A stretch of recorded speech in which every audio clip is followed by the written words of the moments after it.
pirate et fier de l'être. Radio Pirate. Radiopirate.com.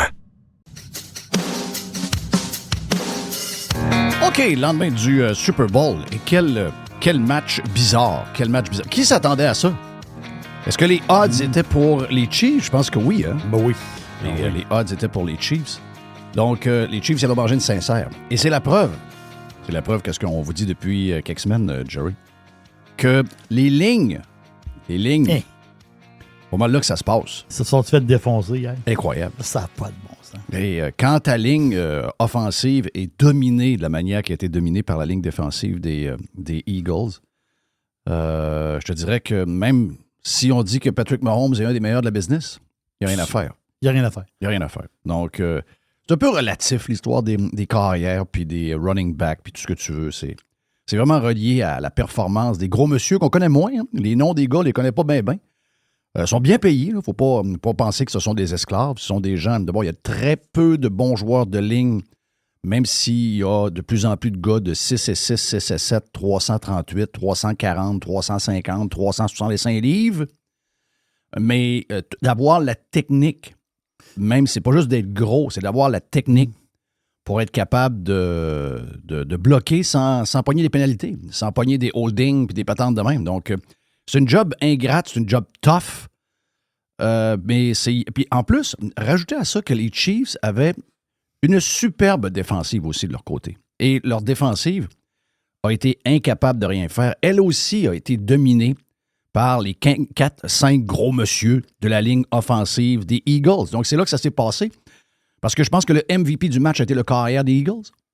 Oui. Le carrière des Eagles, c'est un carrière qui est le fun à avoir joué parce que de temps en temps, il peut partir sur une... Mais il n'est pas des meilleurs. Mais il n'est pas des meilleurs. Non. Il n'est pas des meilleurs pantoute. Il a connu un superbe match hier parce que sa ligne a complètement dominé la défensive des Chiefs. Donc, c'est un peu plate comme analyse parce que quand, je l'ai dit souvent, quand Vince me disait ça il y a une quinzaine d'années, je disais, c'est non bien plate. Moi, j'aime les flashy quarterbacks, j'aime la balle dans les airs, j'aime les wide receivers extraordinaires avec des mains incroyables sur le long des lignes, j'aime les tight ends qui, en parlant de tight ends, il y en a un qui n'a pas connu un gros match. Si c'est une fin de carrière pour Trevor Kelsey, ça s'est fini un peu bizarre. Ben, ça s'est fini comme il a joué la saison. Il n'a pas bien joué. Il n'a pas eu une bonne saison. Je pense qu'il y a 3 touchés. Il y a en bas de 900 verges de catch. C'est une de ses pires saisons. Puis, je ne suis pas certain que Kelsey était très motivé par cette game-là, parce qu'on l'a vu dans des événements, alors qu'en principe, l'équipe est en retraite fermée. Et on l'a vu à des événements avec Taylor Swift. Donc, j'ai l'impression que sa tête... Pas pour mettre ça sur le dos de Taylor Swift. Là. Non, mais le gars, il est moins fou. Le gars, il est plus dans... Je mets des kits des années 70... Puis je flash, puis j'essaie de faire un show. Là, il est plus dans l'entertainment hollywoodien, musical, etc. que dans le football. Parce que je prenais un podcast avec Tom Brady. Et Tom Brady est toujours bizarre. Là, tu sais, il veut dire... c'est pas le meilleur commentateur. OK? C'est pas le meilleur analyste qu'on a entendu. Moi, ça passe plus ou moins, mais c'est quand même de GOAT. Là. C'est quand même comme carrière. Je pense qu'on peut pas y enlever ce qu'il a fait. Même s'il est un analyste moyen. Hier, lors de tu sais, c'est un grand gars. Et hier, il arrive, tu sais, lors du spectacle d'avant-show. On va parler du spectacle de mi-temps après. Mais le spectacle avant le match, la superbe toune de Lady Gaga. OK? Moi, je connais pas nécessairement toute la patente de Lady Gaga, mais je peux vous dire une affaire. J'ai une oreille pour savoir quand est-ce qu'une fille est crissement talentueuse, et elle est incroyable. Sérieusement, elle est extraordinaire.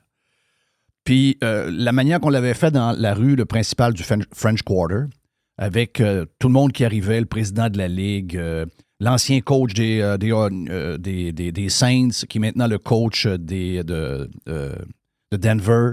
Donc, toute la gang qui arrive, Brady qui arrive. Puis Brady, il est grand, hein? Puis il a comme des épaules en V un peu. Tu sais, c'est pas pour rien qu'il n'a pas été ranké tant que ça, parce qu'il n'y avait pas nécessairement les skills pour être de GOAT. Mais pourquoi il est devenu de GOAT? Ben, il l'a expliqué dans un podcast cette semaine. Et c'est probablement ce que Kelsey n'a pas fait. Parce qu'il a la tête ailleurs, parce qu'il est peut-être rendu ailleurs dans sa vie, puis c'est correct. Il a eu une belle carrière. Mais même à la fin, quand Brady en avait beaucoup de bagues, il aurait pu, avec les millions, il aurait pu se démotiver. Non. Pendant 2 semaines, lorsqu'il a joué contre... C'est quel Super Bowl qu'il a joué contre les Chiefs? Est-ce que c'était avec les Bucks? Mais je pense que c'est contre les Bucks. Parce qu'il a joué un Super Bowl et il dit... Moi, j'ai toujours fait ça de toutes mes games. Même l'entre-saison, c'est ce que je fais. Il dit pendant 2 semaines, il a travaillé entre 10 et 12 heures par jour OK. à étudier tous les jours toutes les games de la défensive de l'équipe contre qui il allait jouer le Super Bowl.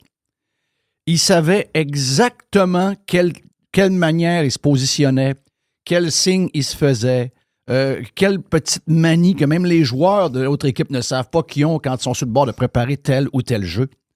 Et il disait, là, j'arrivais sur la ligne, puis j'avais tellement étudié pendant mes 2 semaines que je savais exactement ce que la défensive allait m'offrir. C'est quand t'aimes pas planter Kansas City. Voilà. Il dit... en 2021.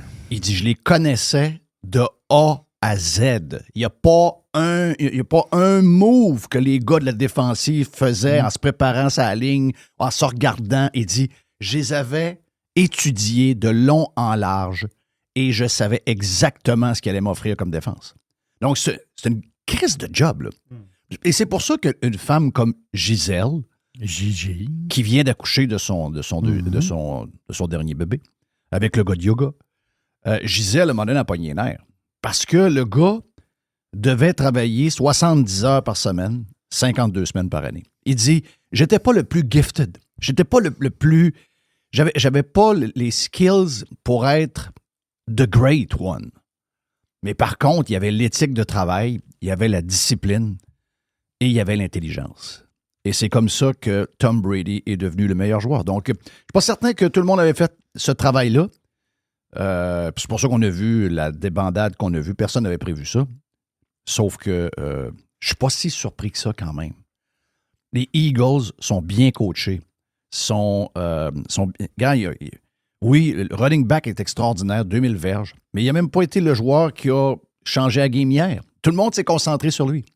Ça a été tout le bruit qu'on a entendu alentour de ça, c'est le running back des Eagles, comment ça se fait que les Giants l'ont laissé aller, etc., etc. Puis le gars, c'est un des meilleurs joueurs de la Ligue. C'était sa fête en plus hier. C'est ça, là. C'était sa fête en plus. C'est spécial. Et imagine-toi donc. Mais c'est pas à cause de lui qu'on gagne. Pas tout 0-0-0-0. Des jeux. Bon, il y a une. Là, ils vont dire, les calls. Mais les calls ont été des 2 bords. OK? Les arbitres ont essayé de fucker le show au début de la game. Ça a mal commencé, mettons. 2 mauvais calls. Un bord et de l'autre. 2 mauvais calls qui ont une incidence. Le deuxième a eu une incidence parce qu'il y a eu un touché après ça, alors que c'était la fin du jeu. Donc là, ça a peut-être parti le momentum un peu des Eagles, ce jeu-là. Mais il faut le dire, Patrick Mahomes a été très mauvais. Là.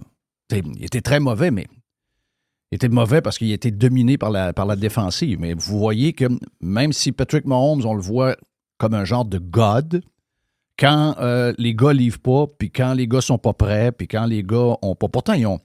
Écoute, c'était probablement les 2 meilleurs coachs de la défensive de la NFL hier qui s'affrontaient. Là. Mais j'étais surpris de voir comment la gang de Fangio avec les Eagles ont dominé la ligne des Chiefs. Bon, on s'en va vers le spectacle de la mi-temps. What the fuck was that? Non, là. What the fuck? C'est nous autres. Non, c'est pas Non, ça. Non, mais dans le sens que, tu sais, moi, j'ai jamais été un gars de rap, là, puis j'ai jamais suivi ça. Tu sais, hier, je me disais, mais tabarnak, j'ai été directeur musical pendant 6 ans, je connais aucune toune. Je dis, quoi qui se passe avec moi? T'sais? Bon, c'est sûr qu'il y a ça un peu, là. Ça, c'est clair. Tu sais, moi, ma fille, Justine, explore à peu près tous les genres. Je te dirais que son genre préféré, c'est le country. Mais elle aime le rap, elle aime Kendall Lamar, elle aime ça. Elle a apprécié le spectacle. Ma fille, ma plus grande, qui, elle, écoute du pop aussi, puis elle connaît les tunes de Kendall Lamar.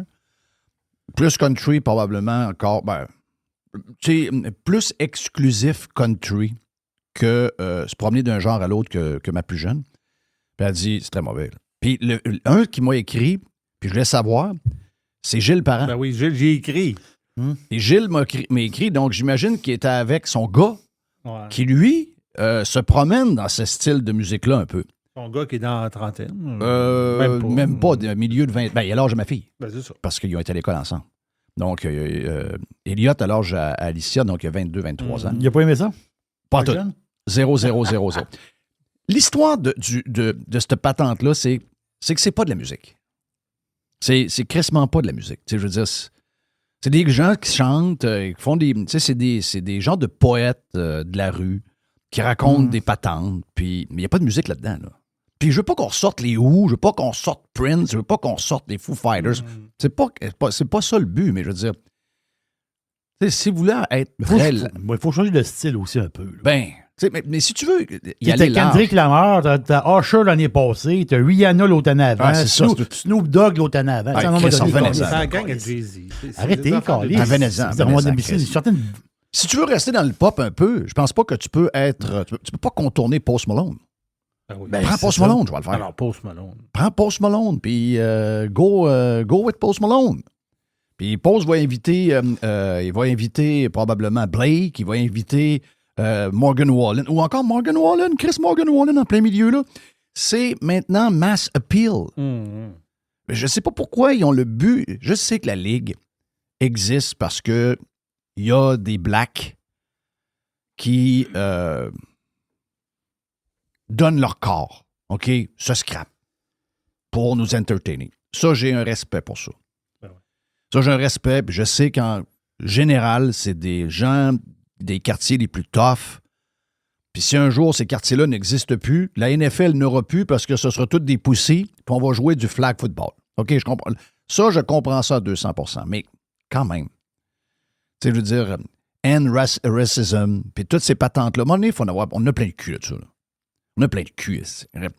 Mettez-nous du affaire. Le monde d'Instrap, le monde à TV, c'est qu'il y a des Noirs, il y a des Latinos, il y a des. Il y a toutes sortes de crises de monde. Puis il y a des vieux pop comme moi.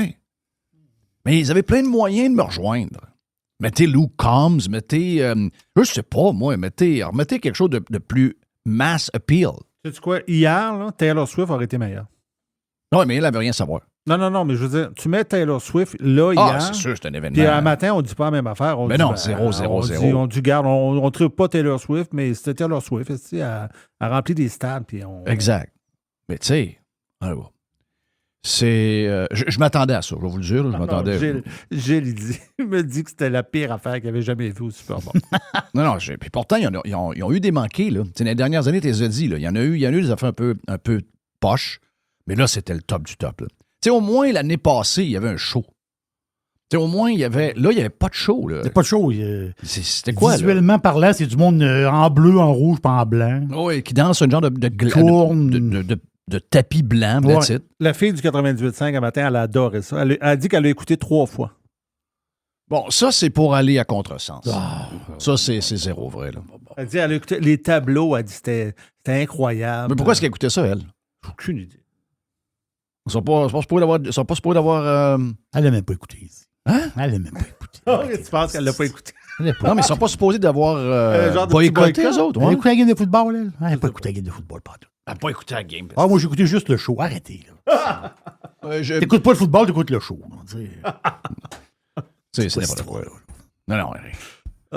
Donc là, le boycott a fini pendant quelques heures. Elle écoutait Star Academy en mangeant de la luzerne, c'est ça qu'elle faisait. Oui, puis elle écoutait, tout le monde en parle. Elle mange pas des ailes en écoutant du football. Il y avait tout le monde en parle hier, pas vrai? Il y avait tout le monde en parle. Ben oui. Je vais vous dire qu'il y avait des bonnes annonces. Ça fait des années que j'ai pas porté attention tant que ça aux annonces. Je me disais, c'est un peu comme, tu sais, quand tu es rendu à payer 8 millions du 30 secondes. Ça commence, il y a du stock, hein? Chris, faut que tu travailles ta création un peu. Puis, le genre de round-up, le genre de top 10 qui a été fait, c'est sûr que c'est sûr que pour beaucoup de monde, qu'est-ce qu'on va dire là, ça va être rough, là. Mais les compagnies pharmaceutiques sont dans un genre de... Tu sais, sont dans un genre de mood où on doit regagner la confiance du monde. Puis là, je veux dire, on peut en vouloir là, pour l'histoire de la COVID, là, mais il y a des gens près de vous qui ont été soignés de leur cancer par des produits pharmaceutiques. Là. OK, donc c'est arrivé. Là. Puis le kid, c'est dans le top 10, le kid qui a été sauvé par des des médicaments ou des traitements signés Pfizer. Regarde, OK, terrain très glissant, mais la pub était bonne, OK? Le reste, là, je ne veux même pas embarquer dans l'histoire de savoir... OK, je suis comme vous autres, là. Moi, j'en ai jusque-là, mais je suis capable de dire que comme game de marketing pour redonner un peu d'amour aux compagnies pharmaceutiques qui se font soigner en tabarnak de ce temps-là, depuis la COVID. Entre autres, Pfizer, même plus que Moderna, parce que Moderna, on ne connaissait pas ça avant la COVID. Tandis que Pfizer, eux autres, c'est ça. Le Viagra, le ci, le ça, mettez-en, là. Mais beaucoup de choses que, tu sais, ce qu'ils voulaient montrer, c'est que, OK, vous en voulez pour la COVID, là, mais n'oubliez pas qu'on sauve la vie de votre mère, de votre femme, de votre fils, etc. C'est un peu ça le but. Oui, c'est un bon flash. Moi, je trouve c'est un très bon flash. Très, très bon flash. Qu'est-ce qu'il y avait d'autre à part ça? Je vais juste essayer de voir. Ben, c'est sûr que dans le top des meilleurs, il y avait... ce qui a été considéré comme la meilleure pub. Puis je ne veux pas peut-être m'en aller là. Je vais juste essayer de voir comment est-ce que je suis capable de dealer avec ça. C'est ça de même. OK, parfait. Je l'ai là. Ben voyons. OK. Je pensais que j'étais capable de... Donc, l'autre, c'est Post Malone, tiens. Post Malone avec, je ne sais pas trop qui, là. Le Post Malone pour la Bud Light. Bud Light aussi. Bud Light sont en train de rebâtir leur image. Ils n'ont pas récupéré encore toutes les ventes en passant. Ils sont en hausse. Ils ont fait du produit. Vous savez qu'ils ont fait un deal avec Post Malone dans le vidéo de Blake. Donc, de Blake Shelton. Donc, Blake et Post Malone. Oui. Très bonne tune. Tune incroyable. Tune incroyable. Et, non, Post Malone, c'est une machine, il faut le dire. Ah, Post Malone, c'est une machine. C'est une des plus grosses machines musicales présentes. Blake Shelton racontait un peu comment c'est arrivé. Il dit, on s'est vu l'année passée, je pense que c'était aux Grammys ou quelque chose de même, puis il dit, on s'est croisés, puis on s'est donné nos numéros de téléphone, mais il dit, je fais ça tout le temps, puis il n'y a jamais personne qui m'appelle. T'sais. Et il dit là, à un moment donné, je reçois un texte de Post Malone, je veux faire un album country, j'ai plein de tunes, je veux faire ça avec plein de monde, je veux que tu sois sur mon disque. Et là, il dit, parfait, il dit, on fait ça où? Ben, t'as le studio, OK, parfait, j'arrive. Et là, il dit, il me fait entendre la toune. Il dit, non, Chris, il dit, moi, c'est une toune à moi, ça. C'est à moi, je la veux, cette toune-là. C'est donc ben bon, je la veux, cette toune-là. Et il dit, Blake, ta blonde va être contente d'apprendre ça. Blake était désabusé de la musique. Blake était plus là. Okay. Blake voulait plus... Il avait une toune correcte, country, quelque chose, là. Puis il dit, j'étais désabusé. Dans ma tête, je faisais plus de disques. Il n'y a même plus de contrat avec la compagnie de disques. Il y a un nouveau contrat avec une compagnie. Il dit là, j'ai fait la toune avec Post. Puis il dit, toutes les burners sont à fonctionner. Tout le feu a pogné dans la place. Et l'album qu'on a de Blake, c'est l'œuvre, dans une certaine mesure, d'avoir réallumé la flamme. C'est Post Malone qui a fait ça pour Blake Shelton, qui est un des meilleurs depuis 20-25 ans. Donc, Post Malone, il a botté le cul. C'est ce qui est arrivé. Et là, Post Malone, ben, quand ils ont fait la toune, vous avez vu, il y a de la Bud Light, là. Dans le vidéo de Post Malone avec Blake Shelton. C'est un deal. Il y a eu un deal, là. Donc, eux autres, ils ont signé, quand ils ont eu l'histoire du gars, là, le style de Shoshone. Ouais, on se rappelle même plus le nom. On se rappelle même plus de son nom, là. Mao. Ben, eux autres, il a fallu. Ben, ils ont crissé la jeune dehors. Oui. Et là, ils se sont dit, OK, qu'est-ce qu'on fait? Sérieusement, la pub était bonne. Sérieusement, la pub était bonne. C'est avec Peyton, là. Peyton Manning. Oui. Puis t'as un gars qui s'appelle, peut-être tu le connais, toi, Shane Gillis, qui est un genre de stand-up. Ouais, c'est lui qui est assis avec Post. Puis lui, sa face, si vous verriez sa face, tout le monde le reconnaît. Il y a une face très reconnaissable. Oui. Il y a, dans le top 10, il y a patente de God. Tu sais, là, que you're gonna meet God ou c'est quelque chose de même. Mais la raison pour laquelle il est dans le top 10, c'est que l'année passée, eux autres, ils payent le 8 millions à chaque année. Mais l'année passée, eux autres, ils avaient fait une pub très woke. Et là, le monde disait, Chris, même l'Église, même Jésus rendu woke. Et là, cette année, c'était patriote à mort. Avec le switch, avec Trump, la campagne a changé bout pour bout. Et c'est pour ça qu'elle a été nommée dans le top 10. Qu'est-ce que j'ai à part ça? Tu peux voir, il Il y avait quoi, celle-là? La patente qui a été... Ah, c'est Rocket.com. Rocket.com qui en est une. Aussi sur le patriotisme. Puis il y en a qui vont voir ça comme étant une pub sur la vie. Il y en a qui vont faire un lien avec l'avortement. Il y en a qui vont, tu sais, il y a plein d'affaires. Là. L'autre, après, c'est Coors Light avec les bebites, là, les genres de bebites. Donc, Coors Light serait un numéro 6 d'après les rankings. Bud est très bonne avec les chevaux. J'ai pas vu Bud. Oui, avec le petit cheval qui pousse le tonneau jusqu'au bord. Oui. Très bon. C'est bon. Très bon. Duracell a été mentionné dans le top 5. C'est Tom Brady, qui arrête de fonctionner complètement parce qu'il n'y a plus de batterie. Donc, ça. T'as Michelob Ultra, la game de pickleball, avec deux inconnus, dont un acteur qu'on connaît, mais je veux dire, c'est pas un sportif. Et il clenche tous les sportifs qui arrivent. Il arrive plein de monde. Là. Et il clenche. Finalement, la raison pourquoi ils sont bons de même au pickleball et qu'ils clenchent tout le monde, c'est parce que à la fin, ils ont une récompense. Et c'est la Michelob. Donc, très bonne pub. L'autre d'après, c'est Him and Hers. Donc, l'histoire de... Parce qu'eux autres, ils jouent la game que les compagnies de pharmaceutiques vous ont eu un peu, puis ils vous vendent du stock cher pour vous faire maigrir, etc. Donc, ils ont voulu... Ça, c'est un des grands supporters de Trump, en passant. Là. Donc, le propriétaire de cette compagnie-là qui prend du générique, prend toutes sortes de produits qu'il va rebrasser à sa sauce. Donc, jouer là-dessus. On peut vous faire entendre un genre de petit bout de ça. Je ne sais pas si je l'ai... Oh, je l'ai là. Sick and stuck. Not anymore.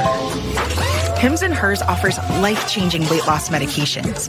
They're affordable, doctor-trusted, and formulated in the USA. You get a treatment plan designed by a doctor to fit your body, goals, and lifestyle. Donc, grosse business. Grosse business. Jerry nous en parle depuis quasiment 2 ans. La grosse business. Des gros et des grosses qui veulent maigrir. Mais, hein? Mountain Dew, ça a été peut-être une des drôles parce qu'on avait Seal, le chanteur. Seal qui est en phoque. Qui était déguisé en Seal. En Seal, c'est ça. Donc, c'est ça. Donc, un nouveau Mountain Dew. Ouais, c'est ça. Exact. A blast of tropical lime. Ouais, genre de tropical flavor. Mountain Dew, je ne sais pas moi qu'elle sorte. Je pense qu'il y en a 15. Pour vrai? Ah, des sortes de Mountain Dew, c'est épouvantable. Ils en sortent tout le temps. C'est fou. Et celui qui a remporté le titre de meilleure pub, c'est Jeep, qui ont payé 32 millions de dollars, pareil, pour... Très bonne pub, la pub de Jeep. 2 minutes. Donc, 32 millions de dollars pour...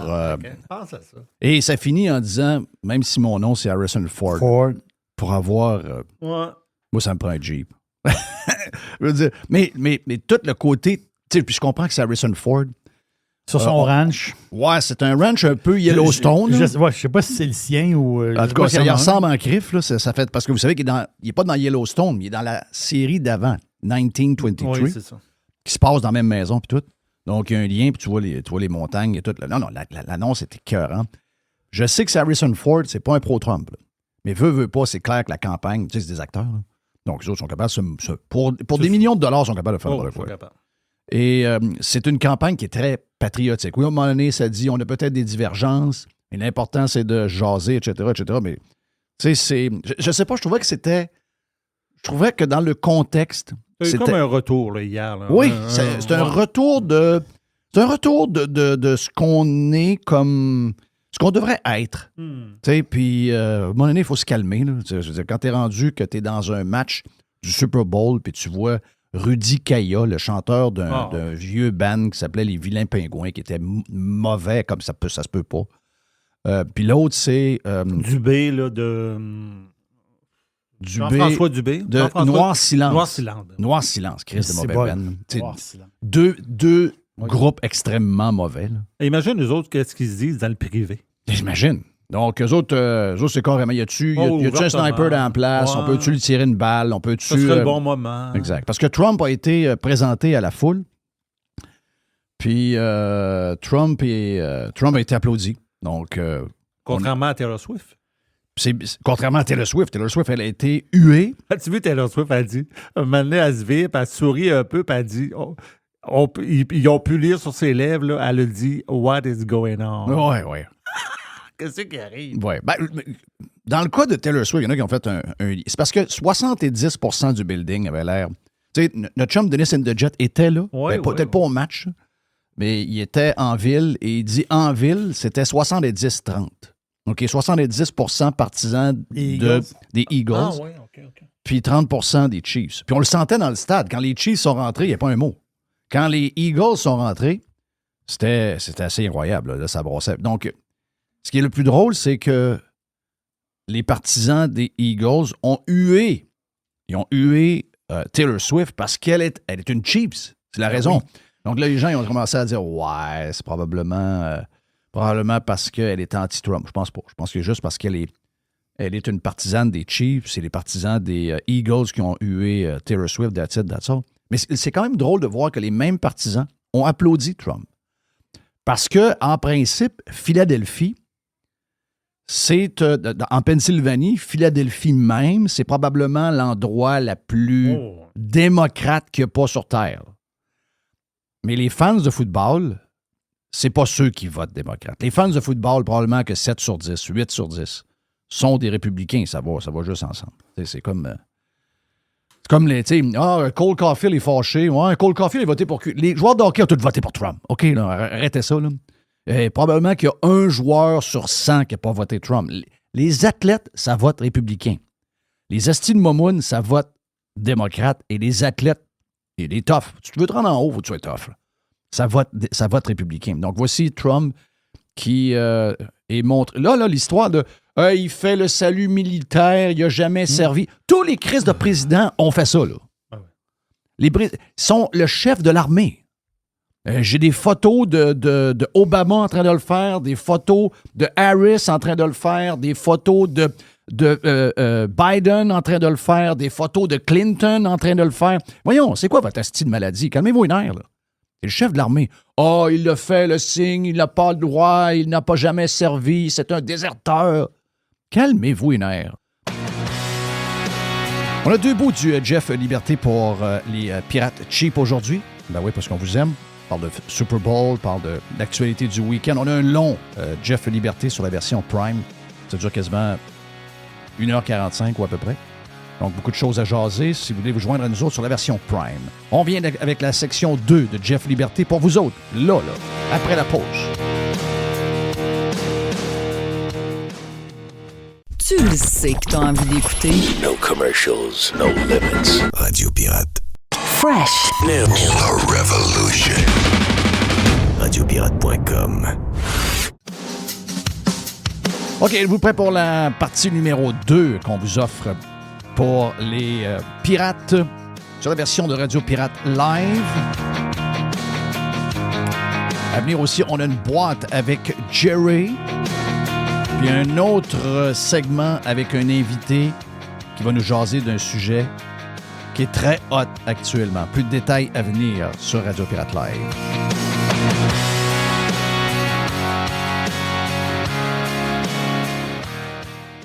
Voici la réaction du monde quand on a montré sur l'écran géant le président des États-Unis.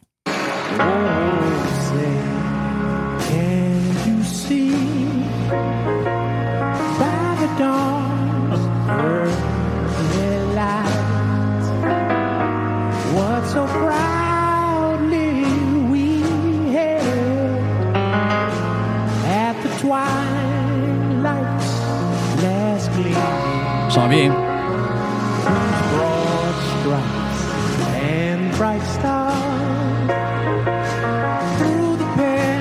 Voilà.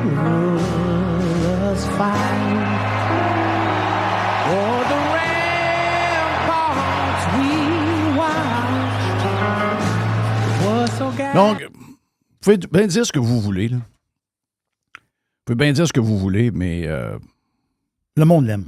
L'autre côté, là, quand je lis des affaires... Là, moi, ça m'énerve quand je lis que... Il y a du monde qui l'aime, Trump, là. Ben, c'est pas vrai que l'autre bord, c'est le chaos, là. Tout le monde vous raconte ça. C'est pas le chaos pantoute, là. Il n'y a pas de chaos, il n'y a pas de gens... Les gens ne parlent pas de ça tant que ça. Les gens sont contents. 70% des Américains, que ce soit les démocrates ou que ce soit les républicains disent Trump fait exactement ce qu'il a dit qu'il allait faire, il n'y a pas de surprise. 70 %. Taux d'approbation aux alentours de 53. Donc, ce qui est très bon pour... vous savez que ça a toujours été serré de même. C'est toujours 50-50, démocrates, républicains ou à peu près. Donc, 53, ça veut dire qu'il y a des gens... 53-47, ça veut dire qu'il y a des gens dans l'autre gang qui sont capables de dire, bon, ben regarde, jusqu'à maintenant, so far, so good.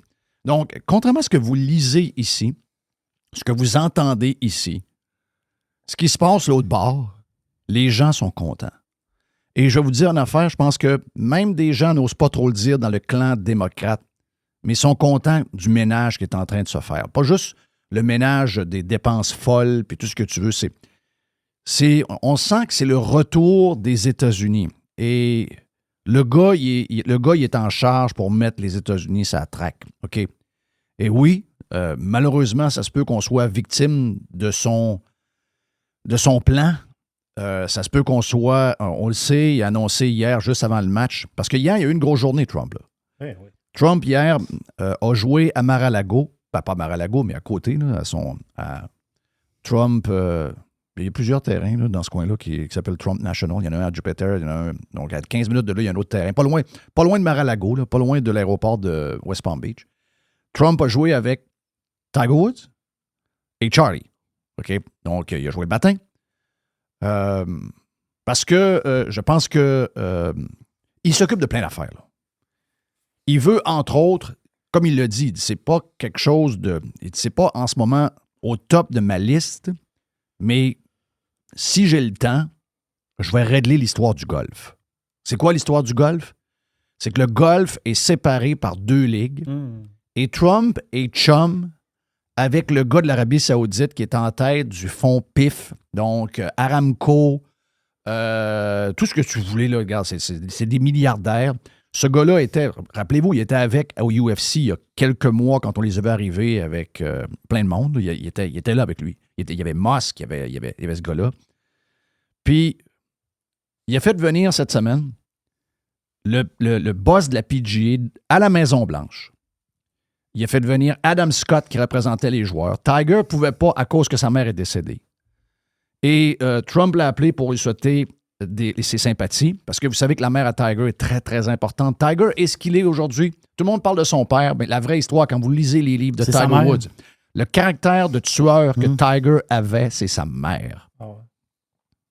Sa mère, elle disait avant qu'il ait dans ses tournois de golf, tu les démolis. Ah.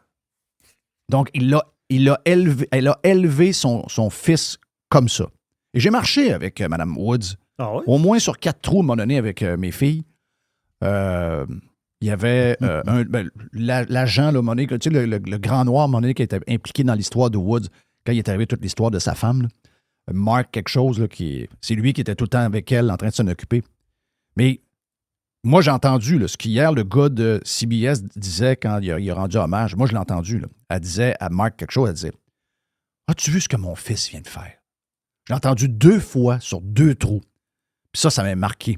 Elle était encore impressionnée après toutes ces années. As-tu vu ce que mon fils... Elle était fière de son fils. Puis son fils était un bon fils pour elle. Il l'a accompagné jusqu'à la fin. Elle était chez lui avec tous les soins et toutes ces affaires-là. Donc, elle est décédée cette semaine. Donc, mardi, Tiger a dû s'absenter de cette réunion-là. Et le président Trump a dit, écoute, Tiger, occupe-toi de ta mère puis tout ce qu'il y a à faire. Puis quand on aura le temps, ben on va se voir ensemble. Ils vivent à peu près à 10 minutes un de l'autre. Et ils ont arrangé ça à dimanche. Donc, Tiger Woods, probablement, est en train de jaser de la réunification de la PGA avec LIV Golf. C'est clair. Donc, avec les gars de la PGA, et même en fin de semaine, on a su, parce que c'était un des tournois les plus populaires de la PGA. C'était le tournoi, qui est toujours le même tournoi lors de la fin de semaine du football, du Super Bowl. C'est le tournoi du Weight Management à Scottsdale. Terrain que j'ai joué 2-3 fois, qui est extraordinaire. Mais quand il est joué à ce temps-ci de l'année avec le rough, et les pins étaient tough, le Belge qui a remporté ce tournoi-là en fin de semaine, première victoire de la PGA, il a été extraordinaire. Moins 24, moins 25, 5-6 shots d'avance sur le deuxième. Le gars était... puis, écoute, les images spectaculaires. Au 16, 20 000 personnes. Au 17, à peu près 12 000 personnes. Au 18, un autre 20 000 personnes. C'est incroyable, ce spectacle-là. Ils ont de la place. C'est hot. Scottsdale est une ville extraordinaire. J'adore Scottsdale. Et ce tournoi-là est incroyable. Mais donc là, on avait donc le tournoi en fin de semaine, puis on entendait à travers ça toutes les histoires de réunification. Et Brandel Chambly, qui est peut-être l'analyste le plus controversé du golf, mais pour moi, un des meilleurs analystes du golf et un des meilleurs analystes du sport, point, parce que c'est un gars extrêmement bien préparé et extrêmement intelligent, qui s'exprime d'une manière impeccable. C'est le lead analyste de Golf Channel. Et c'est un anti-Trump. Okay? C'est un méga anti-Trump. C'est un méga anti-live golf. Il en a fait une obsession au point où j'ai personnellement arrêté d'écouter Golf Channel. Il était trop tannant. Et pourtant, je suis un méga fan de Brandel Chambly, comme je le trouve tellement intelligent. Il y en a que des fois qui frappent dessus, mais tu peux pas faire autrement qu'écouter ce gars-là puis dire, d'abord, il est préparé en asti, il a tout fouillé, il travaille, tu le vois. Et le gars est bright, OK? Il n'a peut-être pas été le plus grand joueur de l'histoire de la PGA, je pense 2 victoires sur le tour, mais c'est un gars qui connaît la patente, pas à peu près. Et là, il nous raconte que là, il est au courant qu'il y a des talks avec le président, puis avec le gars de la PGA, puis le gars de LIV. Et là, il a mis ça il a mis ça un peu sa guerre, il a mis ça sur la glace. Et là, il nous dit, je dois avouer que j'ai joué au golf avec Président Trump. Et Président Trump m'a fait venir, puis il m'a dit, et là, Trump savait très bien ce qu'il faisait. Je vais inviter Chambly à mon golf. Et il m'a parlé pendant les 18 trous qu'il fallait réunir. Puis il a fait un pitch sur l'Arabie Saoudite. Il a fait un pitch sur... Il dit, Yasser, il dit, tu penses que tu aimes le golf et tu penses que j'aime le golf? Il dit, nos deux combinés, lui, il aime plus le golf encore que nous autres. OK? Donc, on est dû pour s'entendre. Il dit, il m'a fait des pitches. Je ne dis pas qu'à la fin de la journée, j'ai tout été d'accord avec ce qu'il me dit, mais j'ai vu qu'il faut à un moment donné, faire nos différences. Puis il faut, au nom de la game, il faut trouver toute sa patente-là. Donc ça, j'ai trouvé ça incroyable. Sérieux, c'est une belle histoire à entendre. Puis j'espère que la PGA et LIV Golf, que tous les joueurs vont jouer dans la même ligue. Donc Trump joue au golf avec Tiger Woods pour justement la réunification, probablement. On voit sur la vidéo, une petite technique de golf avant, ils montrent des petites affaires. C'est incroyable. Life is good, là. Mais c'est le même que tu règles les affaires aussi, pareil. Hein? C'est le même. Et je vais revenir sur l'histoire du Canada après. Ouais. Parce qu'hier, on a entendu l'histoire des tarifs sur l'aluminium et le fer. Mais là, le gars, il s'en va, il joue sa ronde de golf. Il embarque dans l'avion. Il y a des journalistes dans l'avion. Fait une conférence dans l'avion. Démolit le gars du Huffington Post. Hey, je pensais que vous étiez en faillite, vous autres. Il dit, vous êtes tellement mauvais. Il dit ça, le gars est à 3 pieds de lui.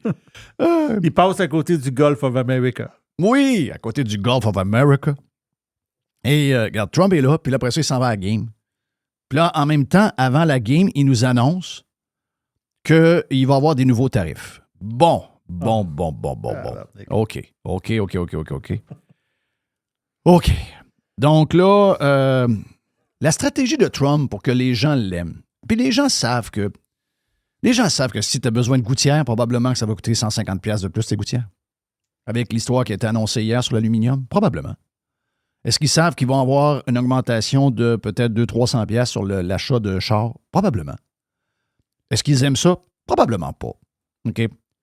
Est-ce qu'ils pensent que c'est peut-être, par contre, le chemin à prendre pour être de retour, dans le sens que les États-Unis ont été abusés.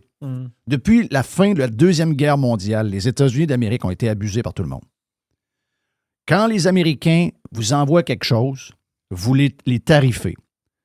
Quand vous envoyez quelque chose aux États-Unis, vous voulez avoir pas de tarif. C'est le même depuis. Les Américains se sont comme sentis parce qu'ils étaient riches, parce que se sont sentis les sauveurs de la planète. Ils ont comme eu ce genre d'intérêt collectif-là d'accepter toutes sortes de deals qui n'étaient jamais à leur avantage. L'accord de Paris, c'était la même chose. L'OTAN, c'est la même chose. Ils se font fourrer. Tu sais, je veux dire, ça se peut pas que les États-Unis se fassent fourrer de même à la grandeur de la place. La preuve, c'est que, essayez de me trouver un Américain qui a commandé quelque chose du Canada puis que le gars de UPS il a demandé un tarif de 39$ à la porte. Ça vous est arrivé, vous autres? Hein? Oui. OK. L'autre bord, ça n'arrive pas. Et là, il a dit hier, c'est fini. Ceux qui tarifent les États-Unis pour toutes sortes de patentes, je vais faire la même chose.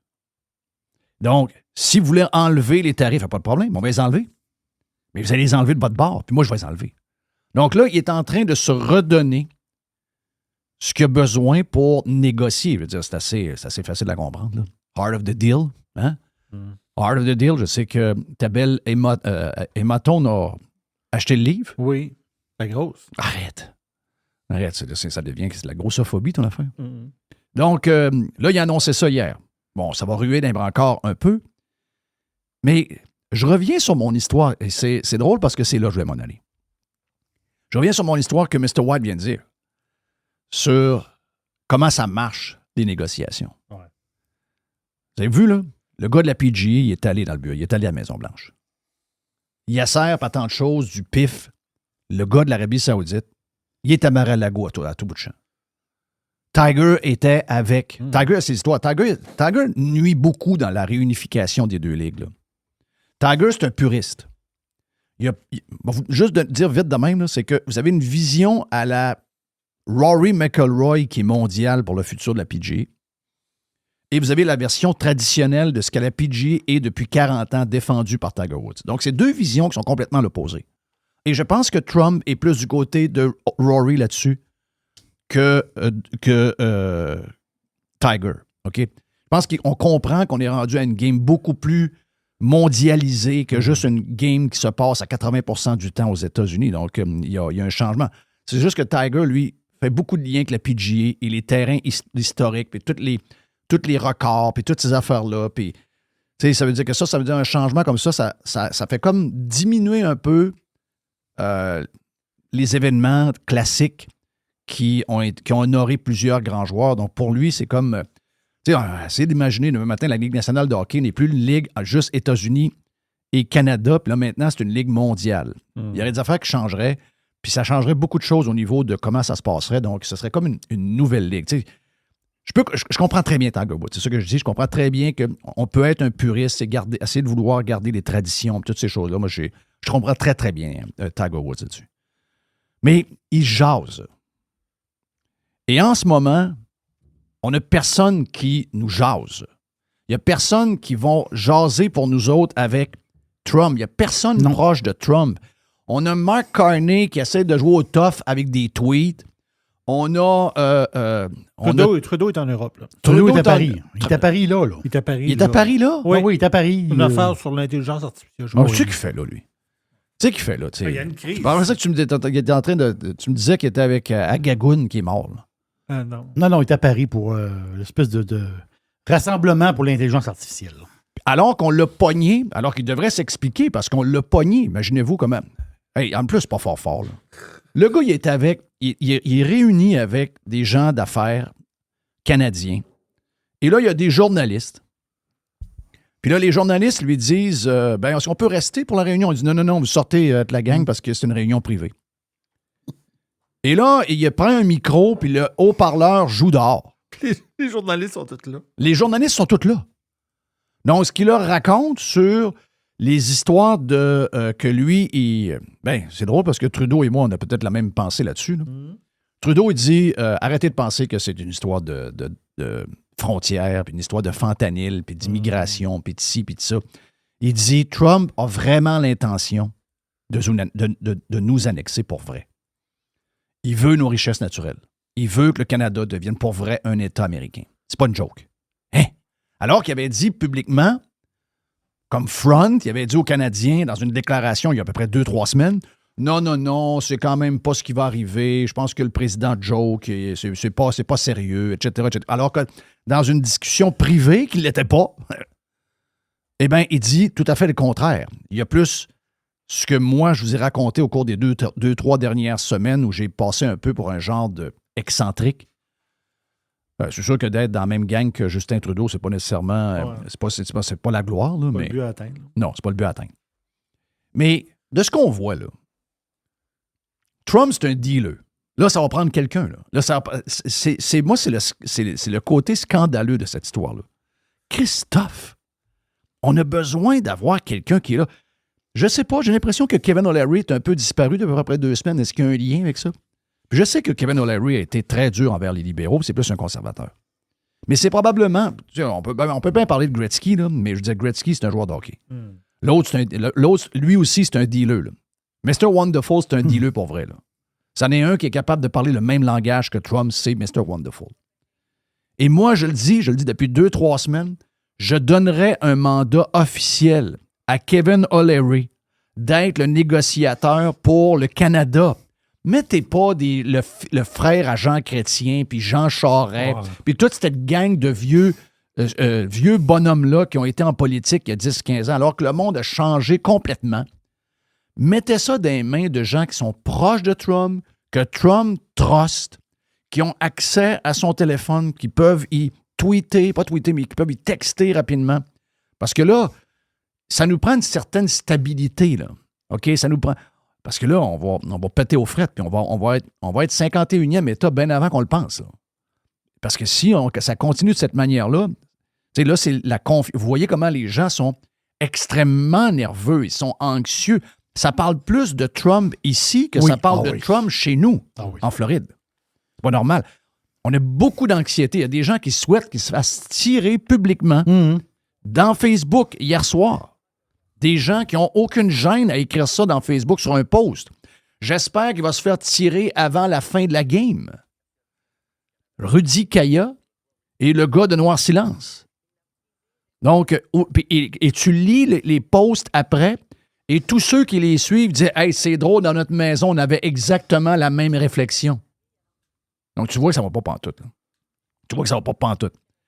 Ça nous prend un master pour aller négocier. Le Canada est complètement désorganisé en ce moment. Complètement désorganisé, c'est honteux. Et je vous dirais que je pense qu'il en profite. Puis si le but, c'est que vous ne voulez pas devenir le 51e État, c'est bien correct. Les gens peuvent avoir la volonté, ils peuvent avoir la finalité de ça qu'ils veulent. I don't care. Mais je veux dire, si vous ne voulez pas vous faire bouffer par Trump, on doit avoir quelqu'un qui mène la place, là. Le gars ne peut pas être à Paris en ce moment sur une histoire de AI. Le gars ne peut pas être aux funérailles d'Agagoun. Le gars ne peut pas laisser un genre d'inconnu qui s'en va puis qui marche au carnaval avec le bonhomme comme si c'était le Messie. Je veux dire, on doit avoir quelqu'un. Si on n'a pas de politiciens qui sont capables en ce moment de faire la job, ben vous devez donner un mandat puis donnez-y 500 000 $ ou 1 million pour 6-7 mois. Puis Kevin O'Leary va être notre porte-parole, puis il va nous faire des conférences une fois par semaine, puis nous dire « Mais regardez, on a eu une telle réflexion, puis on a parlé avec Trump de telle chose, puis voici ce que je sais un peu plus, puis voici ce qu'il aimerait avoir. » Là, on ne sait rien. On ne sait rien. Excusez-moi, c'est... On ne sait rien, puis Trudeau, il est démissionnaire. Trudeau nous a abandonnés complètement. Oui. D'ailleurs, les Américains parlent quasiment plus de Trudeau que de Trump. Ils se demandent « Ben, ça se fait qu'il est encore là, il n'a pas démissionné. » C'est vous voulez que je réponde? J'en ai aucune idée moi-même. Dire. Aucune idée. Je ne sais pas quoi vous dire. T'sais. On ne comprend pas. Le Parlement est fermé. Trudeau est démissionné. Il est encore là. Oui. OK, Jerry, on est prêt pour... voilà, Jeff Liberté en passant est fait. Comme je vous le disais tantôt, on rajoute une autre heure de Jeff Liberté dans la version Prime parce qu'on était en feu, puis on a jasé avec Jerry de toute cette situation-là. Puis Monsieur Blanc est arrivé dans la discussion aussi, donc plus de stock sur la version Prime. Es-tu prêt pour la boîte? Oui. Première boîte de la semaine dans un instant sur Radio-Can. Tu le sais que t'as envie d'écouter. No commercials, no limits. Radio Pirate. Jeff Fillion. Oh. Il y a une petite boîte. Il y a une petite boîte. La boîte du début de semaine, c'est toujours une boîte surprenante parce qu'elle est très diversifiée quand même. C'est toujours assez diversifié. Effectivement. Mais juste avant, j'ai mangé au Shaker samedi soir. Raconte-moi ça. Tout à fait extraordinaire. T'es allé à quel Shaker? Charlebourg. Charlebourg, pas loin de chez nous. Donc, à l'époque, très lointaine, c'était une cage au sport. Ben oui. Oui, il y a très longtemps. Regarde, belle ambiance. Le restaurant bien plein. Ambiance, on avait une réservation. Ça a bien fait, tu sais, le samedi soir. C'est toujours mieux de réserver le samedi soir. Un service impeccable. Service impeccable. On a passé une superbe soirée. Vraiment, là. Les Bloody César ont volé d'un bord puis de l'autre. Non, c'était fantastique. La bouffe, fantastique. Sans donner de détails, parce que je tiens à donner un punch plus tard. À un moment donné, les pirates, que ça vous tente, on va se faire une soirée au Shaker. OK? Mettez ça dans votre pipe, là. On va se faire une soirée au Shaker. Là, c'est une... comment dire, c'est Moi, ce que avenir. j'aime du Shaker, c'est que le menu, il est vraiment... Tu sais, tu peux avoir une table de 10-12, puis tu es sûr que tout le monde va trouver quelque chose. Tu sais, ça te tente d'être un peu plus yéyé, tu vas aller dans un tartare, tu vas être plus basic, tu vas avoir soit une bavette ou encore un burger. Tu sais, il y en... Tu sais, il y a du monde piqué un peu plus. Moi, pas moi, là. Tu sais, je suis capable de m'adapter à peu près n'importe où, mais quand tu vois qu'une gang, c'est dur de... Tu sais, cet été, je fais une patente de golf là, avec des chums. Là. C'est sûr que c'est sûr que c'est au Shaker. C'est sûr que parce que tu vas arriver là, une vingtaine de gars, 25-30 gars, dur de plaire à tout le monde. Ouais, t'en vas dans une place, il y a tout. T'es backé, t'es correct, extraordinaire. Qualité de bouffe extraordinaire. Puis quand ils disent dans les lives, ben c'est moi qui le fais, qu'en plus, l'ambiance... L'ambiance est vraiment fun. C'est super beau, mais en même temps, c'est pas stressant. Il y a un côté plus... il y a un côté casual, côté un peu... Tu sais, comme... Monsieur, tout le monde peut aller là, puis tu te sens pas mal. Moi, des fois, il y a certains restaurants où... Tu sais, des fois, quand c'est trop stock-up, j'aime pas ça. Moi, j'aime moins un peu. Donc, belle soirée, tant mieux. Qu'est-ce que t'as mangé? Oui, moi, tout, j'avais cette question-là. Moi, qu'est-ce que t'as mangé? Tartare chimichurri. Oh! Oui. Raconte un peu qu'est-ce que c'est le chimichurri. C'est-tu épicé, ça? Non, c'est pas tellement épicé, sauf que c'est le goût. C'est vraiment, tu sais, c'est du persil, de l'ail, de l'orégano. C'est comme, à la base, c'est comme une genre de sauce verte qu'on sert avec de la viande. C'est bon. Ça n'a pas de bon sens. Ça n'a pas de sens. Ça fait la job, hein? Non, ça fait la job. 2 grandes pintes de bière bien froides, puis 3 Bloody César. Wow! Ça, c'est juste moi, là. Oh! C'est juste T'es moi. en feu! 3 blodés. Ben oui, Wow. là, c'est... voyons. Mais quand t'es pas pressé, Alors, c'est ça. Puis on se sent pas pressé. Donc, j'ai adoré ça. Ma blonde adorait ça. Puis ceux qui étaient avec moi ont adoré ça. Donc, vraiment une belle, Tant mieux, une belle soirée, bien fun. Je dois te le dire parce que, c'est-à-dire, je dis... Tu sais, l'aubergiste, quand il aime ça, il en parle. Oui. On va le dire demain. Je te connais, quand tu vas dans des places, tu trouves ça moyen. Moyen, je ferme ma boîte. Tu le dis pas, tu fais comme si c'est pas arrivé. Exactement. Puis j'ai parlé justement en fin de semaine. Je sais pas si tu vas le faire en fin de semaine, moi. Puis j'ai parlé à un pirate. Un vrai pirate. Puis lui, ça me shakeait un peu. Ça me shakeait un petit peu. Tu sais, on a eu l'histoire de la COVID, les chicanes d'infamie, les ci, les ça. Puis quand tu m'as parlé, quand tu as parlé l'autre jour, tu disais, on dirait qu'on s'en va dans un genre de COVID-2 avec l'histoire de Trump. Mais qu'est-ce qui s'est passé pendant la COVID? À un moment donné, tu ne parles plus à ton frère, tu es en chicane avec ta belle-sœur, tu veux plus voir le monde parce que le monde se chicane, puis le monde, il y a de la misère à s'entendre.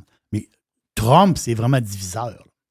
Il me racontait, le pirate, que c'est un chum qui a depuis... Il dit, je pense que c'est 32 ou 33 ans qu'on est amis. Oh non. Ils ont un chalet, un à côté de l'autre. Tu sais, ils s'entraident. Tu sais, à un moment donné, le gars, il rouvre son chemin, l'autre fait telle affaire. Tu sais, ils s'entraident. Puis, fait qu'ils ne sont pas toujours timés au chalet. Fait que, tu sais, ils s'entraident pour faire toutes sortes d'affaires. Amis de longue date. Puis en fin de semaine, puis quand il me racontait ça, il y avait... Je dis pas qu'il y avait les larmes aux yeux, mais il y avait un peu les yeux humides. Là. Oh. Lui et son chum, ils ont réglé ça. Ils ont dit, ouais, je pense qu'on... D'un commun accord, ils ont dit, non, on se parle plus. Okay. Parce qu'on se craint trop, on se met à s'engueuler. C'est très triste. Ils ont coupé les liens. Là, j'ai dit, tu me dis ça, mais non, il dit, c'est vrai, là. Il dit, on a décidé de ne plus se parler. Donc, on va se voir de temps en temps. C'est probablement on plus s'entraide accumulé que d'autres choses. Là. Il y a peut-être. comprends. C'est sûr que ça, c'est probablement le point culminant, mais ça a dû commencer pendant la COVID, probablement. Le verre a débordé à un moment donné, puis là, c'est ça. fini. Mais, écoute, je n'ai pas parlé au gars, mais je suis certain d'une chose. Je suis sûr que la personne que tu as vue est capable de dealer et d'avoir une relation un peu différente, mais d'avoir une relation avec quelqu'un qui est complètement à l'opposé de ses idées, mettons, sur Trump. Il est capable de dealer avec. Je ne dis pas qu'il va retourner prendre la bière le samedi après-midi à 4 heures quand la journée est finie, puis il s'en va sur sa galerie prendre une bière avant de souper, puis il retourne. Mais au moins de continuer à faire des petits échanges, faire des patentes. Mais l'autre bord sont incapables. L'autre gang sont incapables. Ouais. L'autre gang sont complètement intransigeants. C'est ça que je trouve crissement. Ben, c'est pathétique, là. Tu sais, une certaine mesure, je sais exactement comment ça marche, là. Je sais c'est quoi, là. Puis lui, il a dit, à un moment donné, après plusieurs discussions, puis ça traîne depuis quelques temps, mais ça, à un moment donné, il a dit, ben, regarde, on parle plus de ça. On parle pas de ça. Mais non, il sait, il dit, là, je sais que toi, t'es pro-Trump, puis Trump, il nous fait du mal. Puis, non, on dirait que c'est comme... On dirait que son chum, il est comme passé du côté obscur. On dirait que Christophe, c'est un... C'est drôle que tu parles de ça parce que c'est pour les membres, peut-être pas pour les... je pense pas qu'on a des bouts pour... non, on n'a pas de bouts pour la version cheap. Mais j'ai fait un podcast hier avant le Super Bowl. Ouais. Parce que je savais pas quelle heure on allait se coucher, je savais pas quelle heure que la game allait finir. Puis je me suis dit, à chaque année, on a toujours un peu de misère. Finalement, à 4h30, je t'ai levé. Là, donc, ça n'a rien changé. Mais je vous ai fait un genre de... J'appelle ça un unplug, feutré, dans mon studio avec Tiger. C'est sûr que par après, je l'ai fait à genre 3h30, 4h. Puis une demi-heure après, ou pendant que je le faisais, Trump a annoncé l'histoire des tarifs. Mais c'est pas grave.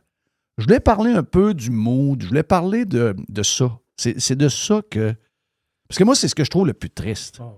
C'est triste en crif. Ben oui, c'est triste. Tu sais, je veux dire, à un moment donné, il faut baisser d'un cran. Pas grave, là.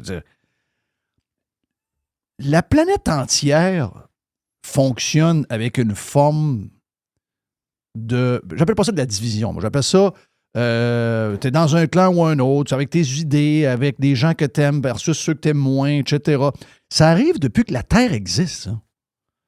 Mais je veux dire, on a toujours été capable de dealer avec les différences. On a toujours été capable de dealer parce qu'on avait des opinions divergentes. Pourquoi on n'est plus capable de se jaser?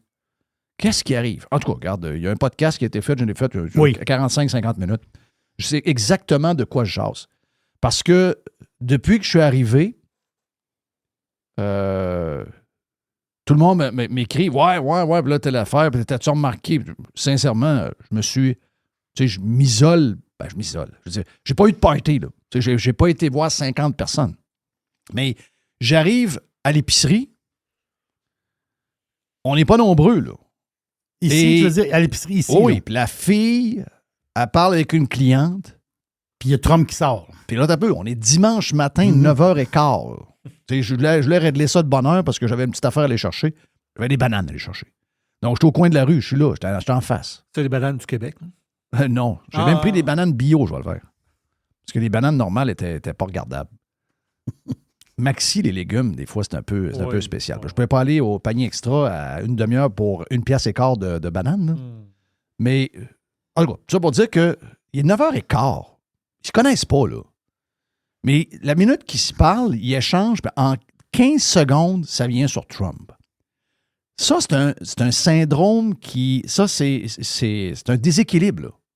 Tu peux pas être le dimanche matin, le jour du Super Bowl, le soleil est gros de même, il n'y a pas une graine de vent. On a eu un week-end extraordinaire. Non, c'est fantastique, là. OK? C'est parfait. La vie est parfaite. Oublie le fait que tout coûte cher dans l'épicerie, là. Oublie ça, là. Tu sais, de dire, life is good. Mais non. Ouais. Là, je suis là. C'est crif. Donc, c'est incontournable. C'est comme devenu... Mais moi, je pense que ça nous... Jerry, je pense que c'est... Je pense qu'on aime ça, ce genre de soap-là. C'est un peu de ce que je parle dans le podcast. Je pense que c'est un... On a trop de temps. Beaucoup de monde ont trop de temps. Puis c'est le genre de patente qui aime. La COVID, il y avait un show là-dedans. Là. La COVID, c'était un show, là. Ça a occupé la vie de du monde, là. Il y avait une histoire, puis il y avait comme un genre, tu sais, ça leur faisait de quoi à faire. Tu comprends-tu? Parler quelque chose. Ah, ils ont comme de quoi jaser, là. Puis là, on continue l'histoire, puis là, puis là, demain, il va y avoir T'avais comme quoi. des ennemis aussi un peu, là, dans le sens, des non-vaccinés, c'est comme un peu du monde, là, que tu peux regarder. Exact. Mais là, on est un peu dans le même mood, mais là, c'est sur Trump. Tu sais, Marie-Pierre Morin est dans un drôle de mood, là. Ben, Marie-Pierre Morin, ça va pas pantoute, là. Ben, moi, je l'ai même pas reconnu. C'est quoi cette photo-là, bizarre? Je sais pas sur l'histoire de la photo. Écoute, elle n'a jamais été grasse, là. Elle a toujours été, en tout cas, à mes yeux à moi, là, ça, c'est mes goûts à moi. Là. Moi, ça n'a jamais été mon type, là. J'ai toujours trouvé trop maigre, là. Mais regarde. Je sais pas aujourd'hui les photos, je sais pas si les gens les retouchent ou quoi que ce soit. Je sais juste qu'elle a dit. C'est la manière qu'elle amène ça, puis c'est très bizarre. Puis du coup, je comprenais pas tout ce qu'elle voulait dire. Je comprenais pas tout 0-0. Là, je suis allé lire, puis je dis, faut que je comprenne. Mais qu'est-ce qu'elle veut dire? Donc, c'est pas Trump qui va décider si j'ai un troisième enfant. Ben, vois-tu, ça, c'est ce que je te dis. Ça, c'est un. Ça va pas pantoute, là. Ça marche pas pantoute. Ça marche pas. On peut pas parler plus du gars que les gens de mon quartier, là. Ça se peut pas, là. Donc, c'est de ça que je parle dans le podcast. C'est que là, à un moment donné, il faut décrocher de ça. Il faut s'occuper de nos propres affaires à nous autres. On a des affaires à régler. Notre sort, là, puis notre futur, il n'est pas dans les mains de Trump 24 heures sur 24, là. On a nos propres affaires à dealer. On a notre propre shit. Oui, de temps en temps, on aura à dealer avec un gars qui fait de la politique ailleurs, mais si boire. Je l'ai, l'audio de elle. Veux-tu écouter un peu? Ça dure 4 minutes. Je ne fais pas entendre 4 minutes. Non. Mais je te fais entendre ce qu'elle a à dire sur... C'est du dôme all the way, là. C'est domien. C'est pas Trump qui va décider si j'ai un troisième enfant ou non.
D'incompréhension, de l'anxiété, puis des affaires trop grosses, ça. L'impact de quoi, là? L'impact de quoi, là? La décision d'avoir un troisième enfant, c'est en fait compte, c'est dans leur vie à eux autres, là. Ça veut dire, que son chum soit stressé, les temps sont incertains. Est-ce qu'on va avoir un troisième enfant ou non? C'est comme assez personnel. Je sais pas, il y a un bout, là. Puis Trump qui embarque là-dedans. Je veux juste rappeler à Mme Morin que l'impact, c'était. Quand Trump a annoncé qu'il allait avoir des tarifs, ce qui a enlevé le lundi, là, il n'y en a pas eu, finalement. Oui. Ben, il y en a eu, mais il n'y en a pas eu. Ceux qui auraient eu un impact sur vous, c'est quand les politiciens canadiens ont dit on va mettre des tarifs sur les produits américains de 25 %. Là. Trump, ça aurait eu un impact sur les Américains. Ça aurait eu un impact sur les gens qui achètent les produits tarifés à 25 %. Son monde, pas vous. L'impact sur vous, c'est quand Justin Trudeau a dit on va mettre 25 % sur tout ce qui arrive des US. C'est nous qui se sont... pas eux. C'est juste ça, ils ne saisissent pas ça. Tu regardes. Puis, ton chum, là, ton ami ou le gars que tu as vu, là, oui. C'est probablement ce qui est le plus dur parce que si tu y vas doucement, tu dis, garde, Marie-Pierre, c'est ça son nom? C'est Marie-Pierre, oui. Marie-Pierre. Quand Trump a annoncé les tarifs, ça n'a pas d'impact sur toi. Bon. Peut-être que tu connais quelqu'un loin avec qui tu allais à l'école en secondaire 5, que son entreprise est touchée, puis que ça se peut qu'il, sur les 400 jobs, il coupe 3 gars. OK. Peut-être. Mais la vérité, c'est que le 25 % des tarifs, c'était les Américains. Et le 25 % des tarifs annoncés hier sur l'aluminium, c'est ceux qui achètent de l'aluminium aux États-Unis qui vont les payer. Là. Donc, toi, ton papier d'aluminium, ça va plus cher. Là. Ta canne de jus en aluminium, ça va pas plus cher. Là. Toi, tu prends non, quoi que non, c'est pas vrai, parce qu'on fait faire nos cannes de l'autre bord. On fait l'aluminium ici, mais on fait les cannes de l'autre bord, puis ils reviennent vides. On les remplit après. Quand même bizarre. Mais tu essaies de leur expliquer ça avec un petit dessin, un petit bonhomme allumette, une maison, une cheminée avec de la boucane, un soleil, un nuage à côté, un arbre, une entrée avec une voiture dedans, un autre petit bonhomme allumette en madame. Là, tu dis, regarde, c'est assez facile à comprendre. Il ne voit même pas le dessin. Tu comprends-tu? Il n'y a rien à faire. Le gars, là, il a sans doute essayé de calmer, mais l'autre, il est hystérique. L'autre, il est anxieux. Les émotions dans le piton. Tu peux rien faire avec ça. Il n'y a rien de rationnel qui rentre. C'est elle la différence. C'est des gens plus rationnels versus des gens hyper émotifs qui ne voient plus rien. Ils sont sourds, ils ne voient pas ce que tu vois, ils n'entendent pas ce que tu entends, puis ils ne comprennent rien. Il y a comme un blackout. C'est triste, parce que tu ne peux rien faire avec ce monde-là. C'est l'esprit d'avoir des enfants. Au départ, tu es un couple, tu essaies d'avoir des enfants. À quelque part, tu te lances un peu dans le vide. Tu sais, dans le sens que tu dis, on va avoir des enfants. Tu sais, c'est un changement de vie, vouloir des enfants, puis avoir des enfants. Fais pareil pour ton troisième. Je veux dire, tu ne trompes pas dans la patente. Là. Tu veux dire, je comprends que c'est une grosse décision de vie, là, mais allez-y, là, puis son chum, let's go. Lâchez ça un peu. Là. Dans le podcast que j'ai fait hier, là, puis j'ai vu un tweet que j'ai fait, j'ai demandé sérieusement aux gens. Puis, je pense que je suis rendu à un reach de 50-60 000 avec 1200, 1300 likes. C'est pas exceptionnel dans le sens que c'est le nombre qu'on a souvent pour les likes, mais c'est juste que le nombre de commentaires est très, très gros parce que j'ai posé une question. C'est quoi qui fait que vous êtes capable d'accepter la médiocrité de même puis que vous n'êtes pas ouvert à quelque chose qui pourrait améliorer notre cas? Soit qu'on reste, mais que ça nous shake à un point où on change beaucoup d'affaires ou encore qu'on fait une union quelconque pour améliorer notre sort. Hey, le nombre de gens qui m'ont écrit « Moi, en tant que femme, je ne veux pas devenir américaine, je tiens à mes droits. » Tu veux dire quoi à ce monde-là? La personne est sûre que les femmes aux États-Unis... Ils n'ont pas les mêmes droits. Mettons, il n'y a pas les mêmes... comment dire? Parce que Canada, les femmes de gauche, il y en a deux. Là. Il y en a une qui a écrit cette semaine, hier, elle a écrit sur X, là, une ancienne haut placée démocrate, 38 ans, j'ai décidé de ne plus avoir d'enfants. Il y en a une qui a eu l'opération, c'est la grande opération. Donc, enlever les... une jeune? Bon, 30 quelques années. Là. J'ai décidé de ne pas faire d'enfants dans le monde de Donald Trump. Il est impossible que je fasse des enfants. Tu dis ça, c'est pathétique.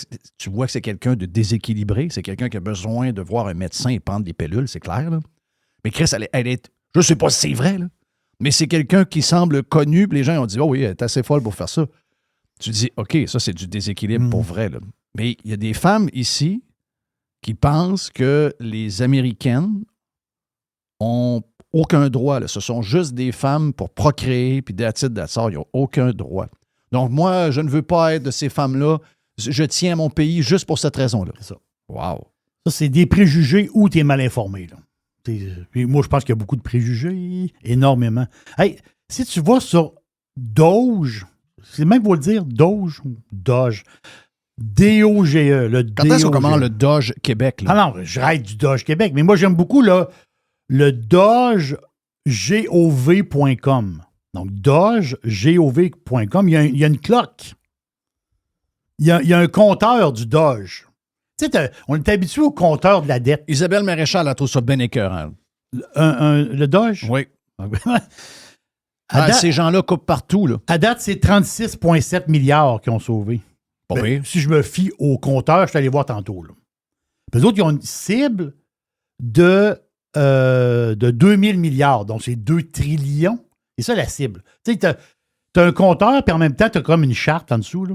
Puis là, ça avance. À date, ils ont quand même 36,7 milliards d'argent sauvé. Là. Ça revient à 2 piastres. Ça revient à 244 piastres par citoyen américain. Quand même pas pire. Ils viennent de commencer. Oui. Moi, Jeff, je rêve du Doge québécois avec un compteur. Non. Arrête. Moi, je vais le mettre sur une application. Moi, je vais avoir sur mon téléphone le compteur en permanence. Il faut sauver de l'argent quelque part. Là. Et l'argent est partout. Là. L'argent est partout. Donc, c'est le fun de dogegov.com. Très le fun à voir. Hey, peut-être demain, j'ai vu passer. En ce moment, à Montréal, la STM sont en négociation de leur nouvelle convention collective. Conditions de travail, salaire. Ça, ce que j'ai compris, c'est des employés de garage. Là. Tu sais, la mécanique, la patente. Là. Puis leur convention collective est terminée. Là, si vous voyez du monde travailler à Montréal pour la STM puis qu'ils sont habillés bizarre, parce qu'ils s'habillent, ils disent qu'ils ne vont pas porter leur uniforme ou leur costume habituel. Donc, si vous voyez du monde habillé bizarre, ben, c'est quelqu'un qui travaille pour la STM. c'est un genre de moyen de pression qu'ils veulent faire. Le gouvernement du Québec, j'ai pensé donner ton nom. OK. Le gouvernement du Québec cherche un nouveau Top Gun. OK. Oui, parce que tu as le Top Gun de la santé. Oui. La madame. Et tu as un nouveau Top Gun pour Infra-Québec. Oui, pour les trains. Les trains. Infra-Québec, ça prend, ils veulent engager quelqu'un à 360 quelques mille, je pense. Oui, c'est intéressant. Donc, job pour être Top Gun. Des méchants jobs, pareil. Hein? D'Infra-Québec. On a l'impression qu'on est tellement riche. Comment ça, on est capable de payer pour un job qu'on n'avait pas hier, quelque chose qu'on n'a pas vraiment besoin? Pour ça qu'on a de l'argent pour payer un salaire de 360 000 à quelqu'un? Expliquez-moi ça. Là. Le truc, c'est que tu prends un job. Ben voyons donc. Tu prends un job, tu ramasses le 360, ben tu as des impôts à payer. Mais tu prends un job, puis dans un an, tu donnes ta démission, puis ils vont donner 4 ans de salaire. Ou une patente de même. Tu sais, c'est des primes de départ, puis une patente. Là. Donc, c'est un coup à donner. Tu es un petit peu à jaser avec des journalistes pendant un an de temps. Tu te caches un peu, tu taponnes, tu fais rien. Tu fais absolument rien. Et après ça, dans un an, tu te sauves. Et c'est ça le truc pour faire. Hey, ça, c'est terrible. Ça, c'est terrible. Ce qui s'est passé, je ne sais pas si tu l'as vu passer, là, l'affaire au Manitoba. Ça, là, c'est digne des pays de cul. Là. Les pays de cul, il a fait beaucoup d'affaires bizarres. Mais ça, c'est bizarre. Ça s'est passé au Manitoba. Ben, ça se passe au Manitoba. Ils ont découvert une usine à furets. Une usine à furets. Il y a des petits minous. Il y a des petits kikis, des petits chiens, des petits tigers. Il y a des chiens. Mais de plus en plus, les furets, l'animal. Un furet, ben, tu sais, c'est fait sur le long un peu, c'est sa belle petite face, c'est doux. Tu sais, un petit furet, c'est le fun, c'est cute. C'est comme un petit chat, fait, comme c'est un furet. Mais le monde achète des furets. Les autres, ils appellent ça des animaux comment dire, exotiques. Hein? C'est même qu'ils appellent un peu ces catégories d'animaux-là. Jeff, ils ont découvert une usine à furets. Il y avait 500 furets, des femelles qui s'accouplaient, une soie à cochon, la marde partout dans le paddock. Une cruauté animale. Les furets qui sont malades, ils les gazaient. Hein? Non, ils se débarrassaient de ça. Il y a des furets mal entretenus, ils faisaient fret dans la bâtisse. Regarde, un désastre monumental. Un désastre monumental. Une cruauté animale jamais vue. Puis tous ces Christophe de furets-là, ben, veux pas, ils s'en allaient sur le marché quelque part. Tu achètes un furet quelque part, tu achètes un furet quelque part. Mais là, la face que la SPCA est sortie ce matin. Puis là, eux autres, ils veulent. Moi, je suis pas maniaque des interdictions puis de la patente. Là. La SPCA, ils disent, ouais, là, la vente d'animaux exotiques là, dans les pet shops, il faut que ça arrête. Je ne sais pas ce que tu en penses. Est-ce que l'élevage de ces animaux-là peut se faire d'une manière correcte? Peut-être que des éleveurs de furets qui font bien ça, un peu comme des éleveurs de chiens, éleveurs de chats. À la base, souvent, les éleveurs, c'est des amoureux de la race, c'est des amoureux, c'est d'autres, ils vont pas... Il y a beaucoup d'histoires d'horreur là-dedans. Là, ça, c'est épouvantable. Là, tu vas dire, c'est des furets. Ouais. Les furets, c'est un petit mammifère bien fin. Là. C'est dégueulasse ce qui s'est passé au Manitoba. C'est dégueulasse. Si vous êtes... si vous avez le cœur sensible, là, allez pas voir ça. Là. Vous allez capoter. Là. Thank you, Jerry! Yes, sir. Petite boîte. La boîte est grosse en tabarnache dans la version Prime en passant. Il y a une petite boîte. Every hour. Juste du bon stock. Pirater, c'est légal. Radiopirate.com. Radio Pirate. 100% 100% pirate.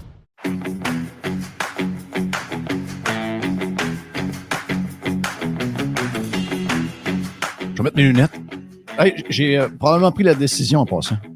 Ah oui? Ouais, probablement que je vais prendre l'opération pour... Parce que moi, je vois... Mes yeux sont A1. C'est juste que... C'est juste que tu vois rien. J'ai des yeux de vieux pour lire. Je pense que les téléphones n'ont pas aidé non plus. Carl-Olivier Rouleau, avocat depuis 2015, gradué de l'Université de Montréal, double formation en droit civil et en common law. Donc, Carl, d'abord, Carl, est-ce que tu as un genre de surnom? Parce que Carl-Olivier, quand tu étais jeune, comment est-ce qu'il t'appelait? Carlo? C'était quoi le surnom que tu avais? Il y a eu pas mal de Carlo, CO. CO est devenu pas mal populaire, surtout côté anglo. Là. Ouais. Donc, mais le côté common law, est-ce que tu l'as fait à l'Université de Montréal? Comment ça marche? Parce que je sais que les universités anglophones le font systématiquement. Si tu vas, mettons, au Nouveau-Brunswick ou en Ontario, obligatoirement, c'est le common law qui est en priorité. Comment ça marche quand c'est à l'Université de Montréal? À l'UDEM, ils ont deux options. En fait, là, si tu as déjà un bac avant de faire ton droit, tu peux faire les deux de front. Fait que tu peux faire ton droit civil puis ton common law en même temps. Moi, ce que j'ai fait, c'est que j'ai fait mon bac en droit à l'Université de Montréal, puis après, je suis retourné faire mon common law. Il y a un programme, tu peux le faire en 2 ans juste après. Donc, c'est pas mal nécessaire. Hein? Tu veux, quand on veut traiter des dossiers US, c'était pas mal. Je trouve que c'était important là, pour vraiment bien comprendre l'esprit de la loi avec laquelle je vais traiter. Là.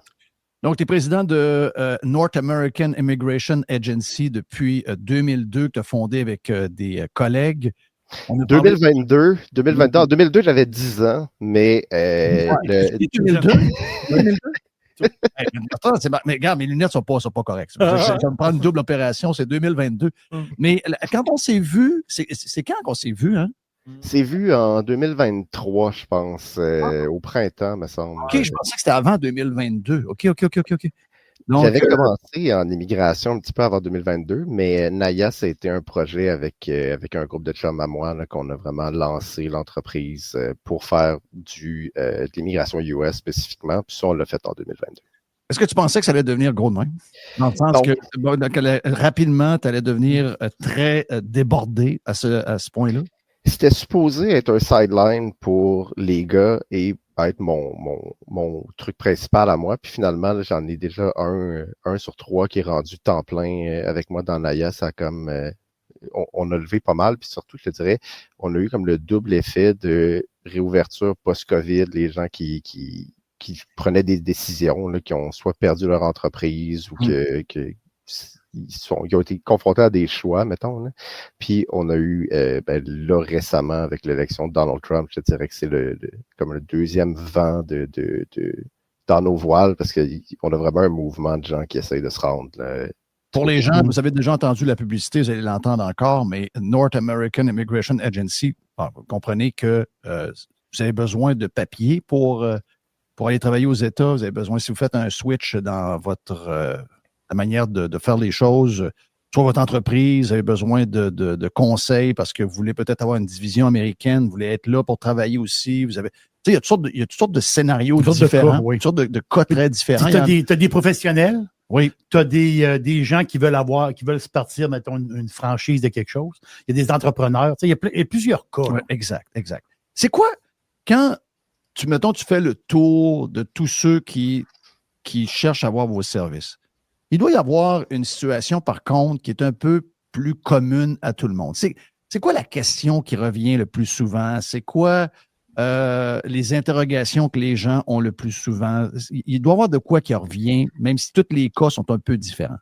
Je dirais la question qui nous revient le plus souvent, puis c'est vraiment très général, mais c'est est-ce que c'est possible? Dans le sens où c'est souvent des gens qui sont en questionnement, sont à la croisée des chemins dans leur entreprise, soit parce qu'ils veulent l'étendre, puis ils disent les États-Unis, c'est mon prochain marché, ou ils ont fait le tour au Québec, puis ils disent peut-être que je vais uprooter mon entreprise au Québec, je vais la replanter aux États-Unis. La question qui suit ensuite, généralement, c'est combien ça va me coûter.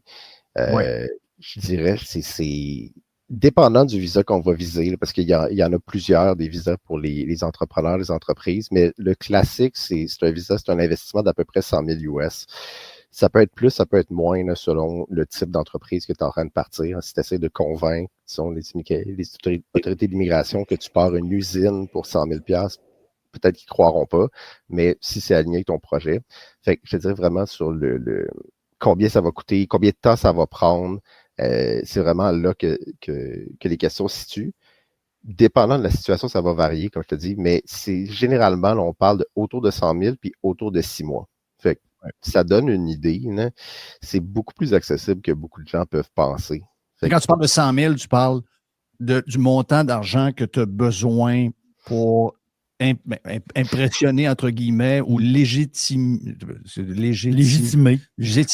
ton idée de convaincre les États américains, les autorités américaines de te donner un visa de travail, c'est ça? Dans le fond, c'est que ça va être un visa, ils appellent ça un E2. Là. C'est pas exactement un visa de travail. Ça te permet de travailler dans ton entreprise, mais le 100 000, c'est ils veulent que tu l'investisses de façon productive pour lancer ton entreprise. Fait que ça va être une variété de dépenses, comme par exemple l'enregistrement de ton entreprise, les frais de ton avocat, le gentil avocat qui va t'accompagner, les frais d'établissement d'entreprise. Par exemple, tu as un local à louer, un local à faire de la réfection, il faut que tu fasses wrapper un pick-up. Tous ces éléments-là que tu viens de dépenser, parce qu'ils veulent que tu montres que tu as un real and operating business, fait qu'ils veulent que tu montres que tu as une entreprise qui est prête à opérer, qui est sur la ligne de départ. Ils sont venus à la conclusion que c'est à peu près 100 000. Ça va varier dépendant de la nationalité même de la personne. Je te dis 100 000 parce qu'on parle surtout à des Canadiens en ce moment, mais si par exemple tu étais un Français, ça serait plus autour de 200 250 000. Okay. Donc, à garder en considération, là. Mais c'est vraiment juste pour dire, c'est à peu près le montant qu'ils ont identifié qui dit qu'un Canadien qui s'en vient aux États-Unis, il faut qu'il dépense ça pour avoir un certain succès. OK. Donc, ça veut dire, les chances de réussir. Est-ce que toi, souvent, tu vas dire, écoute, je regarde ton projet, je regarde ton affaire, ça ne tient pas à route. Tu ne seras pas capable d'avoir de visa, tu ne pourras pas. Tu pourrais peut-être faire ça différemment. Parce qu'il y en a des gens qui ont des intentions, ils n'ont pas la formation pour, puis ils n'ont pas l'entreprise, ils n'ont pas d'idée d'entreprise, puis ils n'ont peut-être pas de capitaux. Donc, à un moment donné, tu es obligé de leur dire, regarde, je ne pourrais pas t'aider. Ou, je te dirais que dire non est rendu une spécialité. Là. Il y a beaucoup de projets qui arrivent half-baked qu'il faut vraiment qu'on vienne recentrer puis qu'on aide à donner les balises, à dire, il faut que tu viennes remplir les critères suivants, il faut que tu viennes cocher les cases suivantes pour que ton projet fonctionne au niveau de l'immigration. Après, au niveau business, c'est bon, on fait un certain accompagnement, mais c'est plus vraiment dans la préqualification qu'on vient se démarquer parce qu'on a un taux de succès qui est à 100%. Parce que notre préqualification est vraiment solide.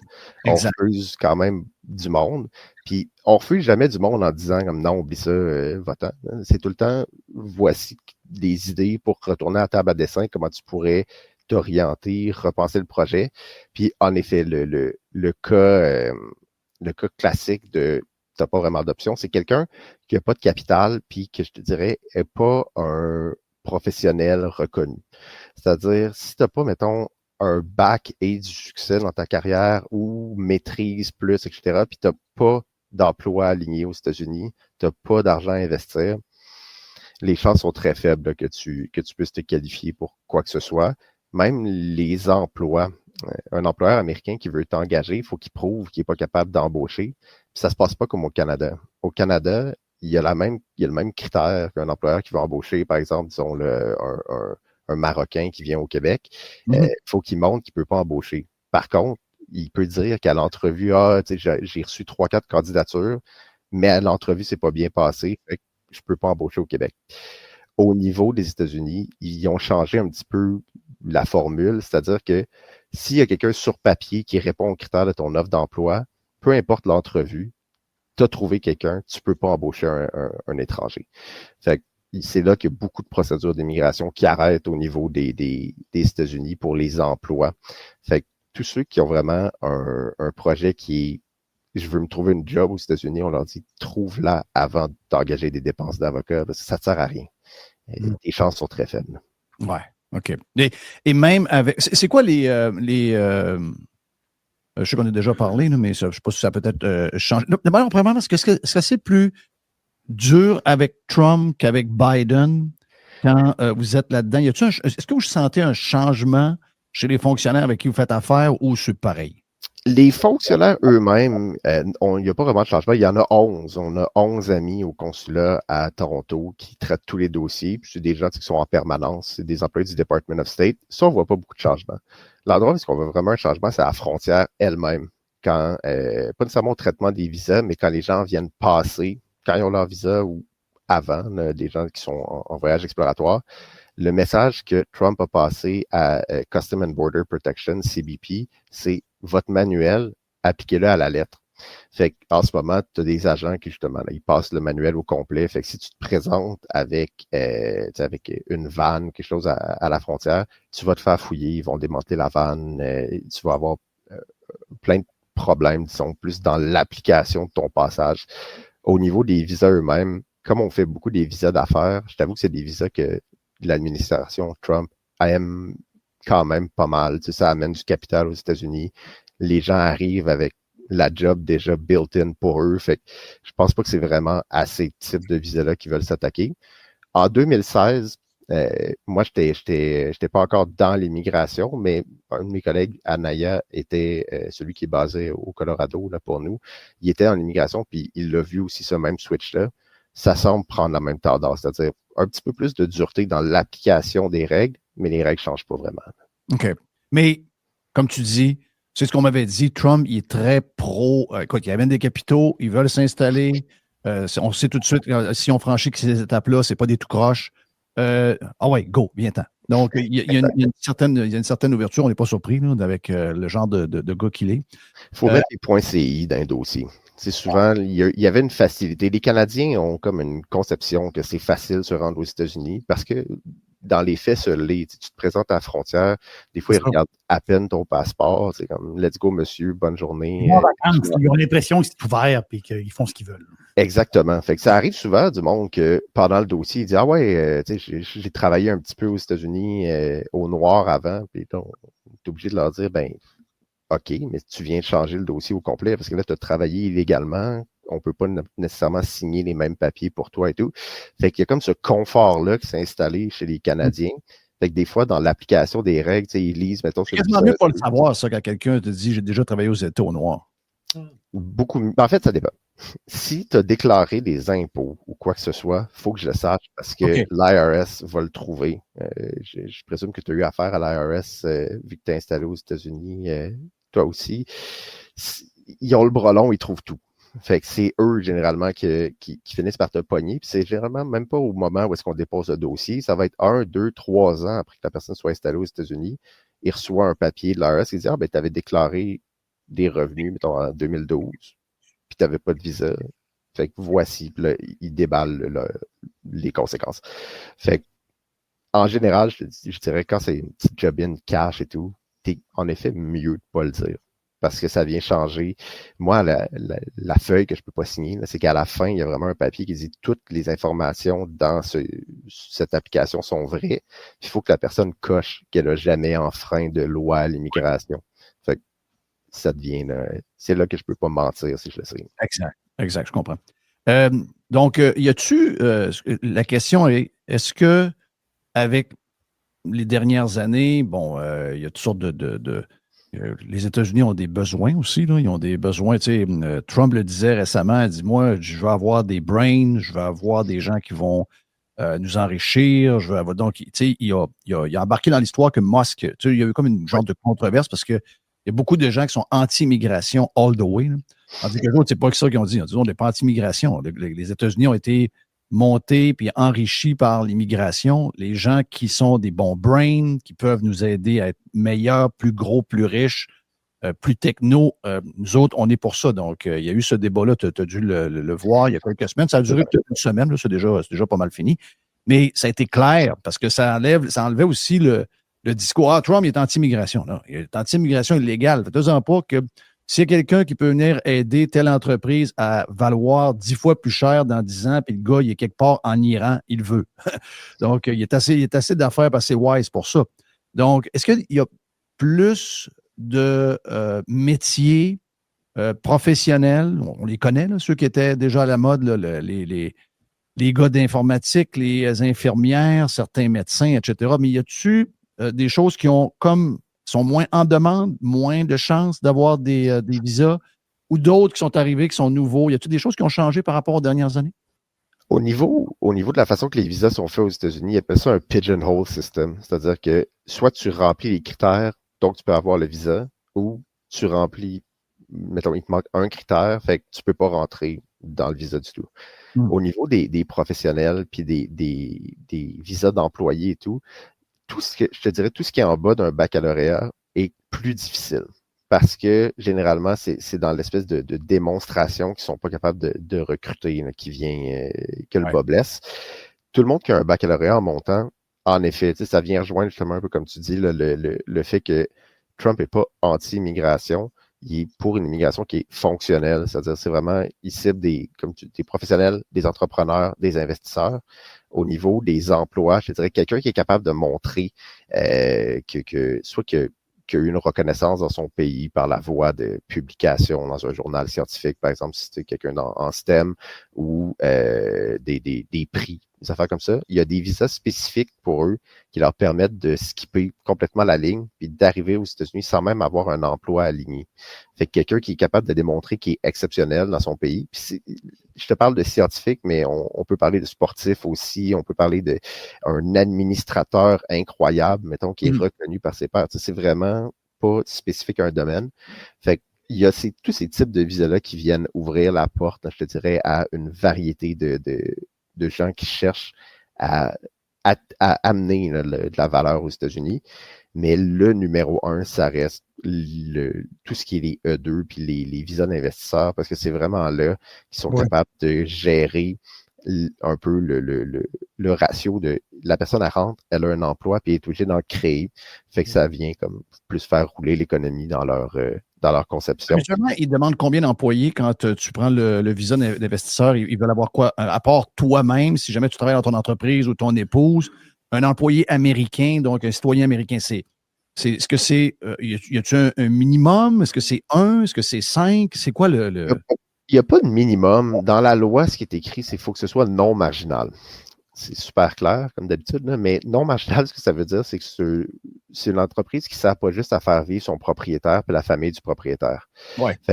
L'exemple que je donne tout le temps, là, c'est le plombier. Un plombier peut faire, mettons, 400 000 par année, mais s'il se limite à remplir son carnet de commandes et son horaire, puis il s'arrête à ça, il engage personne, il engage personne pour aller chercher plus de contrats et tout, il se limite à sa production à lui, il reste marginal.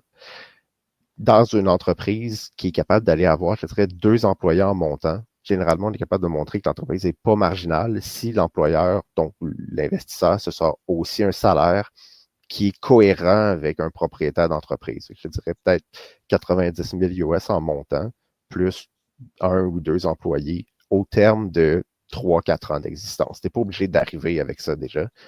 Tu peux prendre le temps là, de t'installer, de monter ton projet. Le visa, il dure 5 ans. Fait que tu as 5 années pour déployer ton projet. Après 5 ans, ils viennent voir si tu as fait ce que tu as dit que tu allais faire. Si oui, tu peux le renouveler. C'est renouvelable à vie. OK. Est-ce que c'est facilement renouvelable quand tu as suivi les bonnes affaires?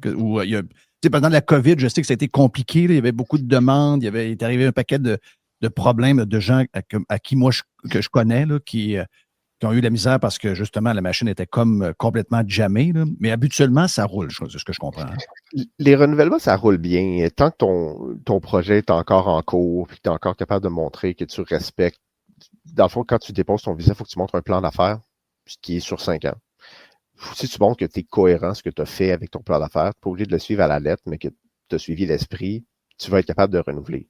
Pendant la COVID, on a comme eu un double effet là, au niveau des renouvellements parce qu'il y a eu toute l'histoire du vaccin que, honnêtement, au consulat, ils ne savaient pas s'ils renouvelaient les visas de ceux qui n'étaient pas vaccinés parce que dans la liste de documents à demander, il n'y avait pas les documents concernant les vaccins. Ouais. Tout eu comme une confusion, ça a créé beaucoup de retard, puis beaucoup de dossiers, entre guillemets, qui ont avorté parce que l'entreprise aux États-Unis a fermé. Soit parce qu'ils étaient dans un état qui ont shutter les entreprises, puis qu'ils ont perdu leur entreprise complètement, ou à cause du climat, peu importe, ils n'ont pas été capables de supporter le côté business de la chose. Fait que quand ça arrivé pour renouveler, il n'y avait plus d'entreprise, il n'y avait plus de projet. Fait que malheureusement, il arrive à terme, puis peut pas renouveler. Tu peux tout le temps réinvestir 100 000 pour faire un nouveau projet, mais c'est pas donné à tout le monde là, de pondre un nouveau 100 000. Non. Quand je fais la publicité, je parle aussi des franchises, parce que ça, c'est quelque chose qui est intéressant. Absolument. C'est le monde qui sont travaillants, qui ont de l'argent, qui veulent avoir une entreprise. Mais toi, tu as un bassin de franchises qui cherchent des franchisés, justement. Ça c'est intéressant. Absolument. Je retourne dans 1 mois et demi à Paris au Salon de la franchise, faire une cueillette là, de franchises qui seraient intéressées à avoir du monde qui porte la bannière vers les États-Unis.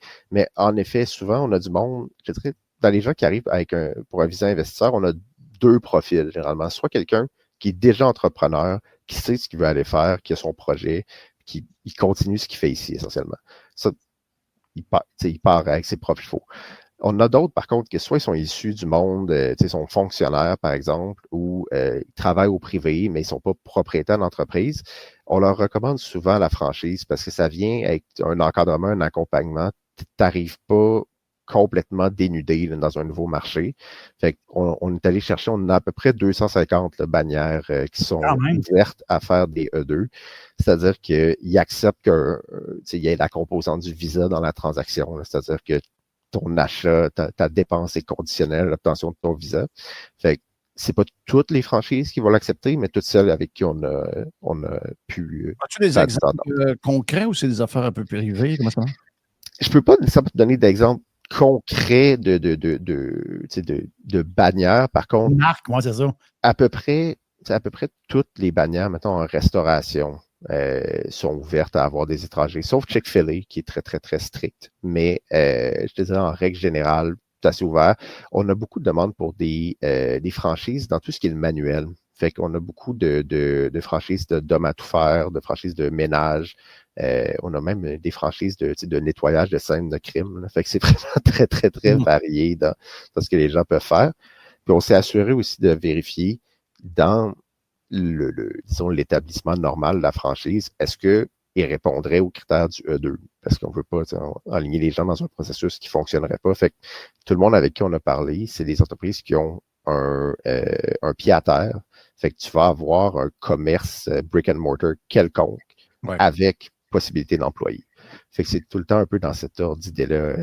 Est-ce que, au-delà des franchises, est-ce qu'il y a quelqu'un qui dit, regarde, moi, j'ai un peu de capitaux, je suis bon dans, je sais pas moi, je suis bon dans la rénovation. J'ai une compagnie de rénovation qui est disponible à Pompano Beach, j'ai vu ça. Je peux racheter le monsieur, il me dit, il a son pick-up et ses outils, il y a 2 employés. Il y a déjà une entreprise là. Puis 75 000 US, je peux l'acheter, mais c'est conditionnel à ce que je sois capable d'avoir un visa parce que je vais travailler dans l'entreprise. Moi aussi, je suis un gars de construction, donc je vais être sur les chantiers. Est-ce que ça, c'est faisable aussi?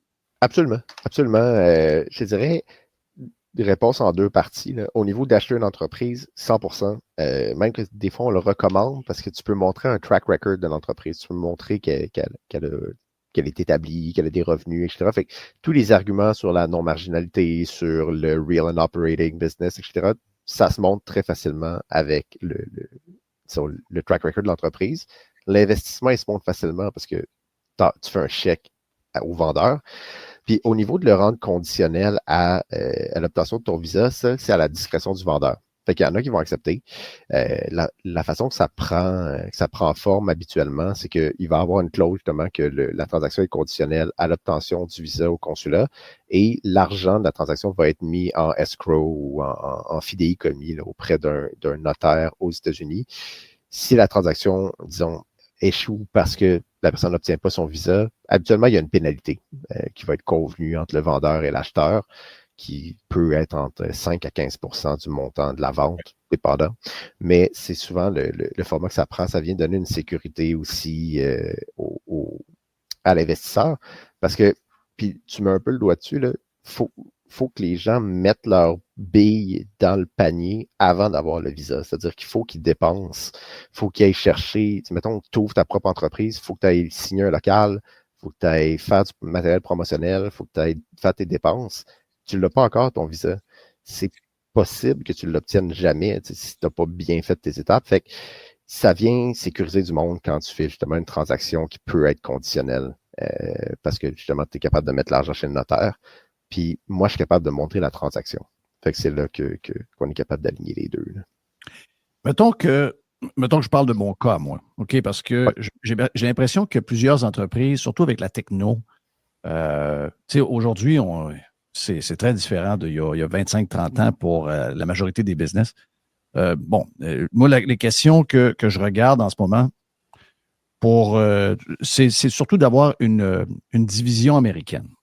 Parce que j'ai de plus en plus de revenus américains, surtout par les ad servers et toutes ces choses-là. Donc, les Google de ce monde, les Spotify avec qui on fait affaire, donc toutes ces choses-là.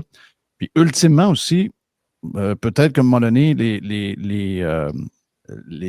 tous les abonnés, au lieu de payer, au lieu d'être, mettons, 12,99 canadiens, ça va être 9,99 US pour différentes raisons.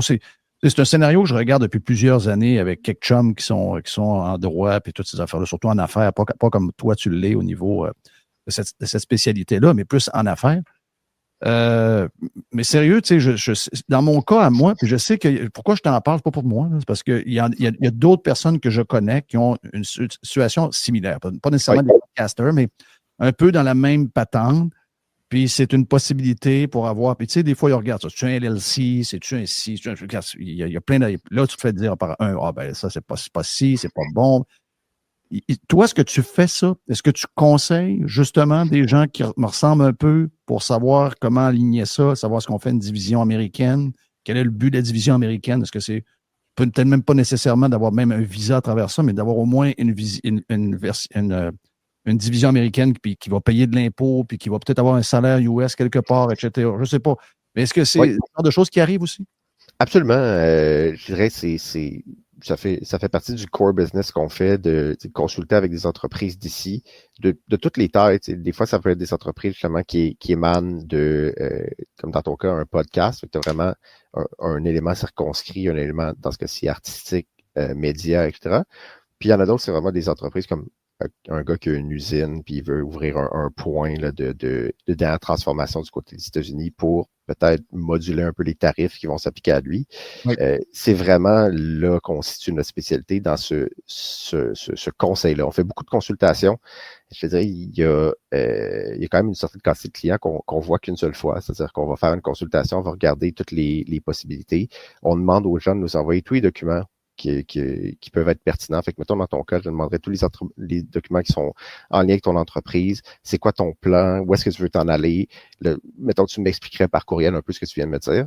Avant la consultation, nous, on se prépare. Puis à la consultation, on regarde qu'est-ce qui est possible, qu'est-ce qui n'est pas possible. On répond aux questions, on fait vraiment un back and forth. Puis pour les entreprises canadiennes, il y a vraiment beaucoup de possibilités. Je te parle souvent du E2 qui est un investisseur. Souvent, c'est quelqu'un qui se déracine et qui s'en va du côté US, mais il y en a d'autres. Par exemple, le Visa L, c'est quelqu'un qui veut garder son activité canadienne puis l'étendre aux États-Unis en gardant les deux pour justement faire plus une expansion qu'une relocalisation. Dans un cas comme, par exemple, comme le tien, tu pourrais justement faire probablement là, ce type de visa qui te permettrait non seulement de t'installer aux États-Unis, de travailler aux États-Unis, de faire tous tes prélèvements là, de coûts aux États-Unis et Surtout, ce qui est intéressant, c'est que ça te permettra aussi de cheminer tranquillement vers la green card, puis après la citoyenneté. Ce qui n'est pas nécessairement donné à tous les types de visas. Comme par exemple, les visas E2 ne mènent pas à la citoyenneté. Ils mènent à rester aux États-Unis de façon permanente, mais ils ne mènent pas à la citoyenneté. Un visa L, où est-ce que l'entrepreneur garde son entreprise au Canada, mais étend, c'est-à-dire que la différence philosophique ici, là, c'est vraiment les États-Unis ne prennent pas le risque complet, c'est-à-dire que les activités américaines continuent à être subsidisées par la compagnie canadienne, fait que tu as vraiment une entreprise qui vient ajouter aux États-Unis sans nécessairement donner de risque là, à l'économie. Fait que c'est pour ça que ça a été structuré comme ça. Ouais. C'est un visa qui est dans USMCA, puis avant ça, c'était dans NAFTA, comme le E2. Il n'est pas en danger. Par contre, à chaque fois qu'il renégocie USMCA et tout, ça se peut que les détails changent par rapport à son application. OK. Plus de discussions encore avec Carl Olivier sur la version Prime. Et si vous voulez faire le move vers le US avec votre entreprise ou personnel, vous avez besoin d'experts. On ne peut pas faire ça avec n'importe qui. GoNAIA.com. GoNAIA.com. Jerry est déjà sur le site d'ailleurs, je le vois. Je suis là. Tu es sur le site, donc si vous avez besoin de parler avec Carl Olivier et sa gang et son équipe, ils ont conseillé plein de pirates, OK? Donc, ça va vous donner un break. Si vous voulez plus d'infos encore, on a fait une autre demi-heure avec Carl Olivier sur la version Prime. OK, take care, my friend. Merci à Mr. White pour la prod. See ya! Radio Pirate. Pirates Wanted. Please stand up!